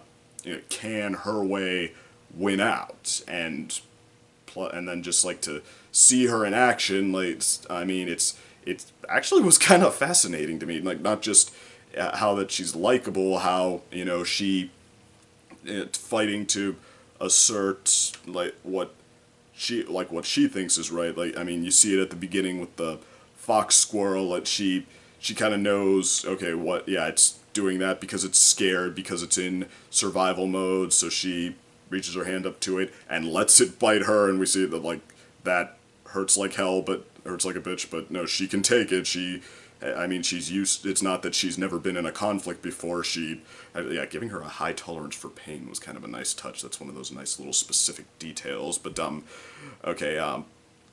so she's willing to take that, and then, and not do anything, like, no, I'm still being nice to you, so, okay, and then it has granted, that's not how it's going to work for every animal, I'm sure, like, the dog whisperer will say that, okay, some animals need a little bit more of a process than that, but, like, okay, once, like, the thing's reassured that, okay, it's not in any danger now, so, okay, there's no reason to stay that way. That's maybe an abridged example of how that works, but, no, that still was kind of interesting to me, and then how that applies on a larger scale with these, people who have this need to invade and conquer, and how, when they're all trapped in this forest together, I think it was Uma Thurman voicing the one, like, she pulls out her gun, like, alright, I'm in charge now, so, we're doing this my way, and then Nausicaa's like, okay, what are you doing? That you're wasting our time. The most efficient way to survive this is to work together, and then, when she's trying to, it's like, you're too naive, do you think I'm just going to, like, trust you because you saved me? Nausicaa's, I don't get you. You're like a scared little fox squirrel. Are you scared? Are you scared of something? I can promise you it's going to be all right. That just seeing these two characters who have never, who are totally set in their ways and just legitimately don't get the other one. Like, one always in survival mode, and one, not that, okay, she's not aware of what it takes to survive, but like in, yeah, well, I guess, well, how about one who is like, who to her survival, thriving means watching out like for yourself, and one that means working with other people as best as possible, and then we see Nausicaa, what else, confronted with the, I could review Nausicaa all day, couldn't I? But no, just like, yeah, the scene where she loses her father and is hit with like a, yeah, harsh reality that, okay, not everyone is as understanding as her, and then having to resist the urge to then respond in kind. I mean, yeah, a lot of great stuff there. I think she's underrated, and I'm sure that was more detail than anybody asked for. Okay, moving on. Tikun Unusual Wordsmith III asks... yeah, okay. I answered all of her questions, and now Tikun Unusual Wordsmith III asks... everyone has a reason to join a fandom, some reasonable, some strange, some don't speak of it. So how about you? Why did you join the MLP fandom or any other fandom you showed in the background of your review show? So, okay, all the movies and comics and stuff back there. Yeah, all of these were, well, Dragon Ball Z was because, yeah, my friends were doing it. They got me into it, but, yeah, I mean, I do understand, yeah, fandom can be just a great way to, like, a great thing to have in common with people, so, yeah, that was a lot of fun. The other stuff pretty much got into on my own just because I thought it was fun, but, yeah, MLP fandom, pretty much what I said before. I mean, I started out just kind of wanting to explore it, kind of trying to see if I could maybe bring a good outside perspective to the table, and then eventually just, yeah, after it went far enough, I mean, you know, even though I still don't consider it the best show I've ever seen, although it does have a very unique appeal, I will give it that. Like, I don't get, well, okay, you know how I feel about the quality fluctuating, but I mean, still I don't get the appeal that, darn this plug, okay, but yeah, I don't get the appeal from, that I get from MLP very much from a lot of other sources. So, okay, there is that, it is worth the time, but then just, yeah, even more so how, I haven't really gone as far, with anything else before, so, yeah, just like to, yeah, know this much about a show, or any, well, okay, we'll stick with shows, but, and then to, yeah, be able to, talk about it on that kind of level with people, and, yeah, you know, I mean, you kind of foot too far in the door. I'm the fish that spent so much time studying the fishermen that I'm here with a hook in my lip still trying to pretend like they, yeah, don't have too much of a grip on me, so, okay, yeah. Hope that answers that question. Okay, but, I mean, yeah, the fandom itself, it's kind of like a tie-in game. It's in some ways even more interesting to get into than the show itself, but, okay, next question. Why that username that is the second opinion? Why that? Okay, well, I have to admit part of it was just because I thought it would sound catchy, and, okay, I mentioned that I was using it even before the videos when I was doing, like, a movie blog and stuff like that, and, yeah, I started, I mean, I wanted to try to put myself out there, come across that, okay, yeah, this is going to be informative kind of stuff, and second opinion, I wanted to be indicative of that, but I mean, like I said, it did become a little more tongue-in-cheek as it went on, and, okay, so, now that, and then, plus, though, I was actually, the one thing that, yeah, sorry about that, okay, the one thing, though, that, when I started out that maybe, yeah, no longer the case, I did kind of want to, look back at stuff that maybe had already been covered in some detail and see if I could give, like, a different, the stuff that I had a different perspective on, and then bring that to the table. Like, wanted to talk about Dawn Bluth. That was one of the first movie review blogs I did, and, you know, maybe I'll still turn that into a video series someday, because, like I said, big fan there, but, I mean, otherwise, yeah, now it's pretty, well, actually, that is kind of what I did with the My Little Pony show, like, the new perspective kind of thing, so, right, I guess, yeah, that is, like, the second opinion, yeah, another look, another take on something that is part of it, and, but also just the, it's become a little bit self-parody now, so, okay. Combination of things there, but, yeah, I guess not one particular thing where that made it, like, the special name that I really wanted to go with, so, okay, unsure whenever this happens, this is the third question, but when MLPFIM has come to a final close, where do you plan on taking the review show? Like, what other fandoms do you think of covering after MLP is said and done with? Kind of talked about this before too, yeah, still with Channel Frederator, so other animated shows, I mean, who knows what I'll be doing when it's said and done with, like how far in the future that'll be, but, I mean, I think there's a lot of shows I'd be interested in talking about, and, you know, even be happy to use this as a chance to get into some other shows and see how they affect me, since MLP turned out to be a pretty good experience, and, like I said, maybe I'll start up a Patreon page or something, let people put in requests, see what they'd like to get my second opinion on, and that's the other thing, by the way, yeah. Now that username also serves the purpose of people making endless puns with the, that involve the word second, so... Okay, but it's memorable, so, yeah. Okay, House asks, if MLP did a Game of Thrones episode, how would you cast it? I've only seen a couple episodes of Game of Thrones, like, actually my friend Erica was, starting to get me into it, but, yeah, just been, hasn't happened recently, so, or I haven't seen any episodes recently, but, anyway, the characters I do know, I, tried to make a list here, let me see, Celestia should be King Sean Bean, I think, great way to utilize her, I think she could play that role really well. I actually think Spike should be, the Peter Dinklage dwarf, you know, kind of new perspective on him, have him, put sort of a cocky spin on his outsider perspective and his role as someone who has, I guess, is in some ways born into power, but in some other ways ostracized. That could be fun. Maybe Twilight as Jon Snow. I think that, yeah, finding her way, she probably has some things in common with him there.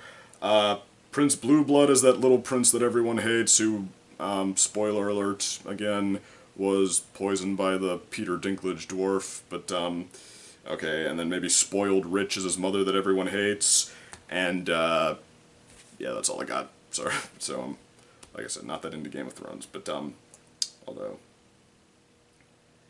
okay, and he also asks, what was your first opinion, that I should take the time to think of a good answer to that question, so...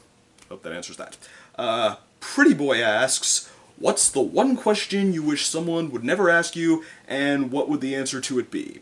And that would have to be, what is the one question you wish someone would never ask you, and what would the answer to it be? Because apart from the fact that, you know, yeah, who would know how to ask an invasive question for me better than me? I mean, you know, that would be really rough to answer. You know, there's also the fact that being asked that is just really invasive, you know? Just like that's really mean-spirited, so you got a 1-2 punch there, and then, again, I'd have to answer a really embarrassing question unless I could think of a loophole, but anyway, the answer to it... Okay, so, alright, Lost in the Warp Pipe asks, what is your favorite condiment? Mustard, I'd have to say. Learned to like mustard a lot since I was little and hated it, but, so yeah, and I don't think sauces like blue cheese or ranch count, so, mustard it is. Okay, Movie Fan asks, which two characters would, I'm assuming you meant, would you like to see share the spotlight in an episode of MLP? But yeah, made a list of a few here, so basically, just give me something that's odd, yet fitting. I think, like, Twilight and Apple Bloom, for example, I think their Apple Bloom's starting to actually show signs of something in common with Twilight, so, like, yeah, the Alicorn Princess and the little earth pony farmer. Like, in theory, they're as far apart as they could be, but I actually think they have more in common than maybe even the writers realized. So, okay, would love to see that. What up? Big Mac and Spitfire, maybe have them be stuck together for an episode and take a page out of each other's books. That would be a lot of fun, I think. Sweetie Belle and Spike, put them together, let them have some teenage angst and whatnot. And actually, I think, yeah, if this were a couple of seasons ago, maybe that would be another ship on the table. Maybe I could have used that as the answer to the ship question, but I think that ship has sailed. So, okay, what else? Because, I mean, I think that I came across anyway fan art suggesting that, yeah, people were starting to ship them, but I think that that's been long since forgotten. So, okay, a couple more. Oh, Rainbow Dash and Luna, I think, yeah, they both have, like, this need for admiration. I think that could be a lot of fun to look at. Pinkie Pie and Discord, just to see the reality warping hilarity. And, okay, that's the whole list. So, Les asks, what parody has MLP not done yet, and what would you like to see them do? And, okay, I had to think about this one for a while, but actually, you know what? Give me some type of Muhammad Ali type parody, mostly, first and foremost, because I would love to see Rainbow Dash as Muhammad Ali. Like, because, I mean, nobody was better at taunts and self-promotion than Muhammad Ali. I mean, I don't even think need to say anymore about how good a fit that is. Like, have Rainbow Dash, yeah, show off in her, like, in a combination of her way and his way, like, with the poetry he would spout, talk, like, all about how bad he was gonna beat his next opponent, and, yeah, showing off about, yeah, how pretty her style is, how much she's gonna totally how fast that's the other. Muhammad Ali was known first and foremost for his speed, so. Okay, and then, yeah, and presented as, like, a history lesson, like, what was it? Hearthswarming Eve, like that episode, like, have it be some kind of play or something, so, like, Rainbow Dash playing a role that happens to fit her very well, something like that, and then, what else? Have, like, Gilda the Griffin be the Joe Frazier stand-in, like, the rival that was friends, they were friends at first, but then grew to really hate each other's guts because, yeah, Joe Frazier was Muhammad Ali's one rival who just could not take his taunts in stride, and partly for good reason. You know, a lot of them were low blows that had lasting repercussions on someone who'd done him favors, so, okay, Joe Frazier, he did have an argument there, but yeah, just, like, I mean, the bad blood between them, it was, I mean, the most intense and, wrong or right, one of the most entertaining feuds in history, producing two, arguably three of the greatest boxing matches ever, so, okay, just, like, now have Gilda and Rainbow Dash in, like, this heated feud playing, like, Clash of the Personalities,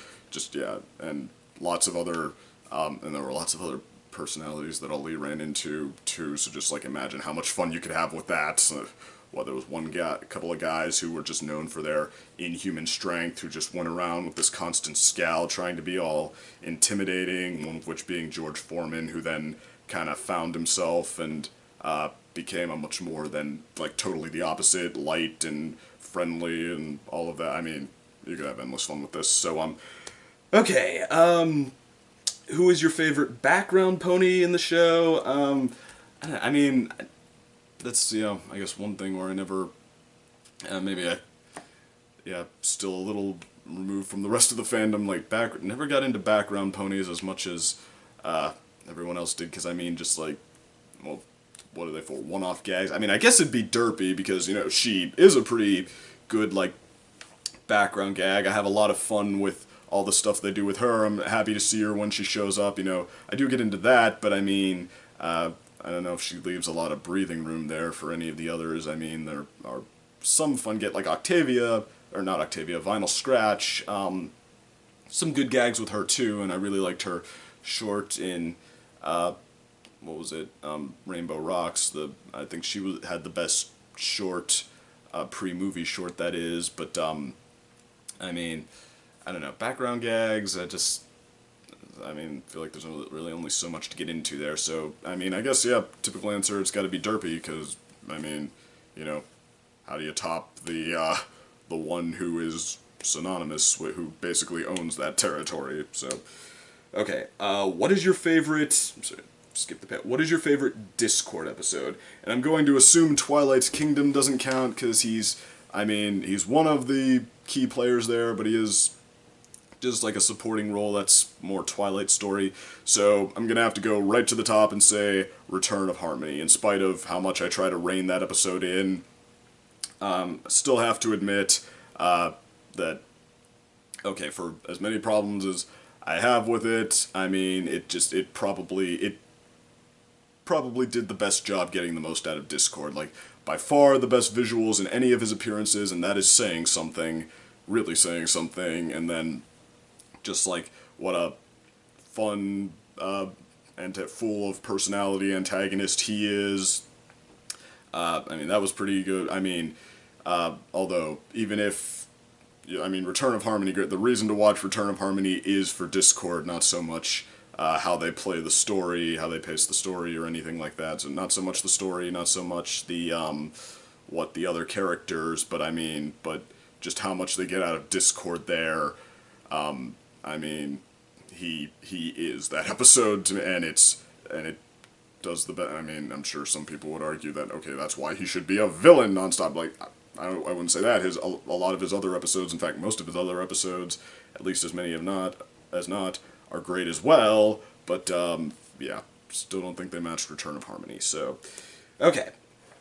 Alex the D asks, being one of the other guys into wrestling, favorite wrestler, and okay, disclaimer, for the handful of people who don't know this, the wrestling you see in the WWE is not the same wrestling you do in high school. Simply put, one is real and the other is fake. But that said, I mean, I do still like WWE stuff. I mean, whatever you can say, it's still pretty entertaining. Just like, I mean, it's basically like a live stunt show, and just and you know, it takes a lot of work, and I mean, it's still especially these days, they're really good at making it like action scenes, just like almost telling a story of these two guys in this grudge match with each other. I mean, it's camp, it's practically a soap opera, but I mean, I do have a lot of fun with that too, and I actually talked with Alex the D about it a lot. So, okay, picked out 3 favorites out of history. Kurt Angle, because he's like technically his skills as a performer, he's probably the best wrestler, at least my favorite. He's really, really good at it, and plus he did real wrestling as well, like all in a few different styles of it, and I think he won his gold medal for freestyle. Was it? I'd have to look that up again, but and so yeah, he in fact he went to the same high school I did, even, which that's wild, but but yeah, I mean, he's not my hero because he has a lot of, I think, questionable personal qualities, but I mean, he is an awesome performer, very entertaining. I have a lot of fun with some of his storylines, so, and yeah, some of the greatest matches of all time. Okay, and then, favorite gimmick would have to be the Honky Tonk Man, actually, his gimmick was an Elvis impersonator, which sounds ridiculous, it kind of is, but he made it work somehow, just like, I don't know, I mean, he wasn't even a very good, by wrestler, I mean, fake wrestling, like, stunt show performer, but yeah, he wasn't even a very good wrestler, but, you know, he looked how you'd think Elvis wrestling would look, like this guy just kind of, this scrappy sort of guy, just taking these wild swings at the opponents and stuff, and actually real Elvis was a black belt who joined the army, so actually real Elvis could probably have beaten the hell out of the Honky Tonk Man, but, no, it's, he fought like you'd think Elvis would fight if you didn't know about, yeah, that he was actually a lot better than you'd think a rock and roller, just a rock and roller would be. He sounded like you'd think Elvis as a villain in the WWE would sound, and I mean, and he was so good at getting audiences to just hate him. Like, I mean, he looked like he should be, it shouldn't even be a match, and yet he'd always find a way to turn the tables on the other guy, sneaking a win, and then, it's not enough that he just beat the guy that everybody wanted to see win. Now he gets up, I know you want to hear me sing now, right? No, yeah, let's play my music, and he has this theme song that's actually pretty memorable for a wrestling theme. I got long sideburns and my hair slicked back and cut, just, okay, I mean, I absolutely loved how he could play crowds and stuff. Just, yeah, manipulate. He was great at being a jerk, and that might partly be because he kind of is a jerk in real life. But I mean, what can you say? I mean, he very entertaining performer. I mean, an overall favorite, like somebody I actually can root for in real life, Mick Foley, who is this legendary hardcore wrestler. Like he has this match where he got thrown off of like a 15-foot steel cage twice and got so bashed up like his teeth got smashed like through, some of his teeth got smashed through his mouth, like putting holes in his face. And I mean, just like so brutal, dislocated shoulder, and he got up both times and finished the match, and that included pouring thumbtacks on the floor and being body slammed into them. I mean, just like, I wouldn't do it, but somebody who puts that much into entertaining people, just like cares that much about making it good, like, I mean,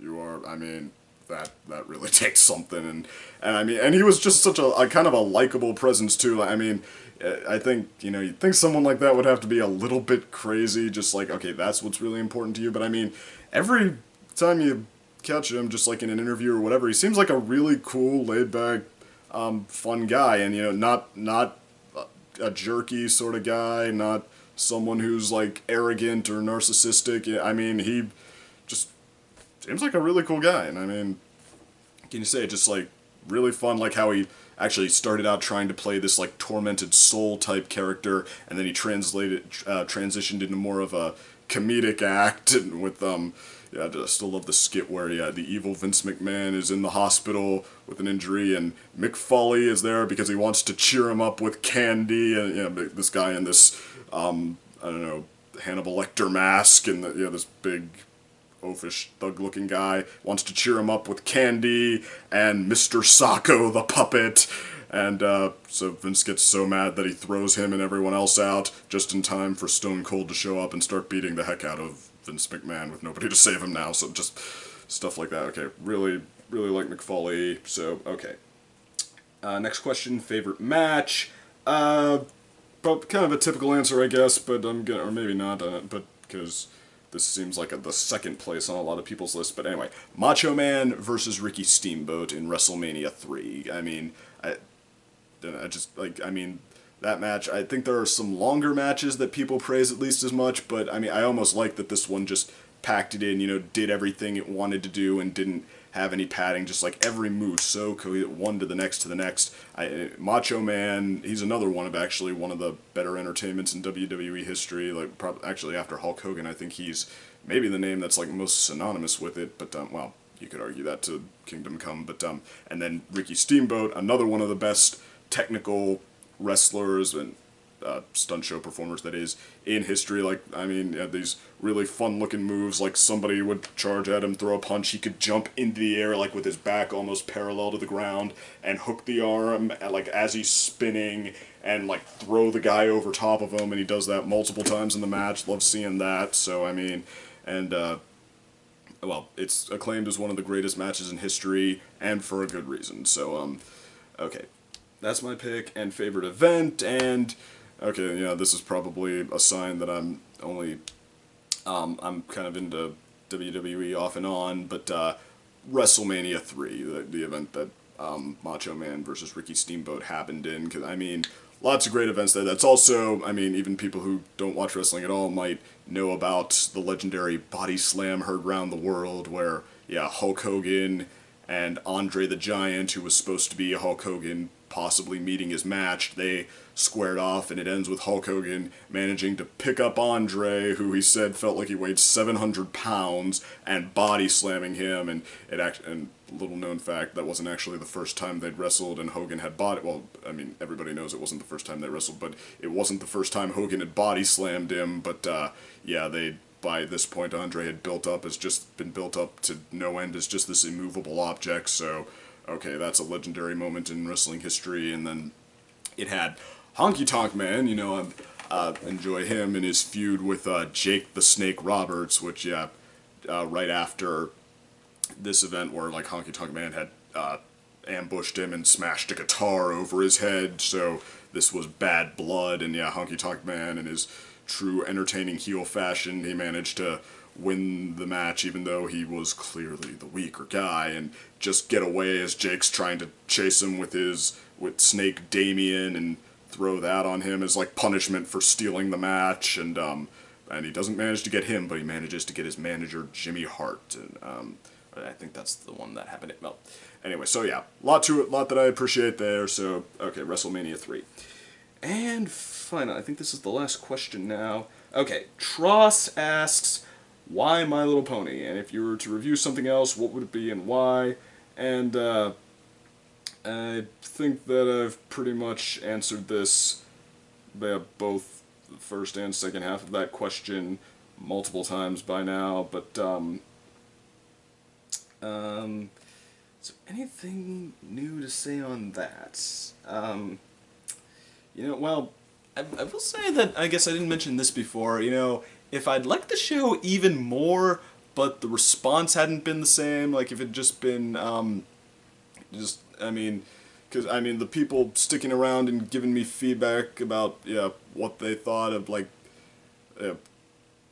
going back and forth with me, like, what they thought about what I was saying, and it's a big part of what encouraged me to stick around, so, okay, big thanks to all of you, by the way, but, like, if I'd liked it even more than I had, but, like, if it'd become maybe, a runner-up for one of my favorite shows or something like that, but the response had been much less, just like, every other video, maybe just somebody I've never seen before shows up to comment, and that had been it, and it'd just been, an endless stream of that, I probably would have moved on to something else by now. So, like I said, just getting into, like, the fandom itself is, in a lot of ways, more investing than the show, as good as the show is, so, and finally, the final question, what is your favorite out of the comics and manga you have on display in the background? So, okay, and actually this is just kind of a portion of my collection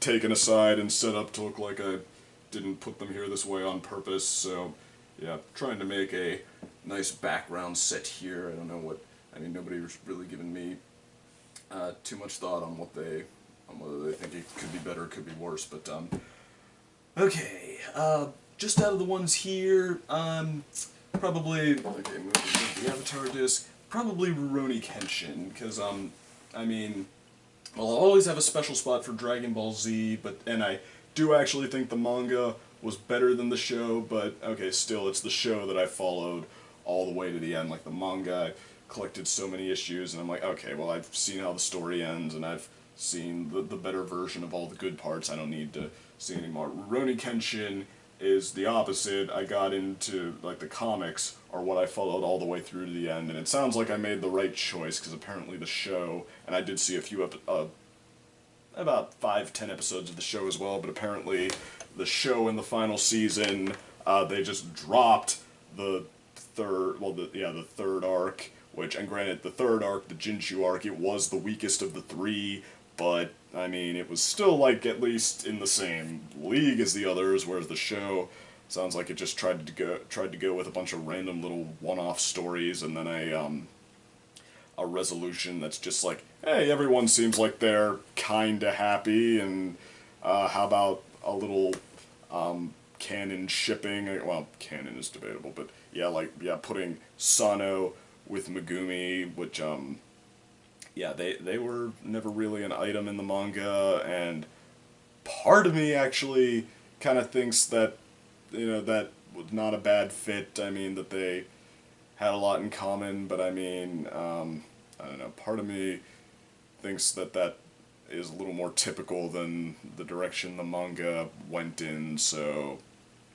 I have 50-50 there, but otherwise, yeah, Rurouni Kenshin, I think I'd take the manga over the show, and it was, it's really pretty much the only manga I collected all the way through to the end, and I just had a really good time getting into it, getting into the nonsensical logic of, what different swordsmen with all this larger-than-life skill can do, so, Probably that, although, I mean, collecting some of these American comics here, that was fun while it lasted. I mean, I have a ton of, like, these reprints of old Batman stories, and they're more fun than you'd think, and, a lot of Hulk comics, which, some of them are really, truly ridiculous, but, yeah. Hulk's one of my, I still like the Hulk, he's one of my favorite superheroes. Let's see, Calvin and Hobbes is great, of course, but that's comic strips, so that's maybe not quite the same thing, so, okay. And, that is the last question, so, alright, this, I think, went on for an ungodly long time, but, thanks everybody for watching. I'm, really glad you're all around, interested in what I have to say, and, you know, here's to hopefully just getting better from here, so, okay, I don't know, I can't take up any more of your time, so, okay, have a good one, see you at the next review, take care.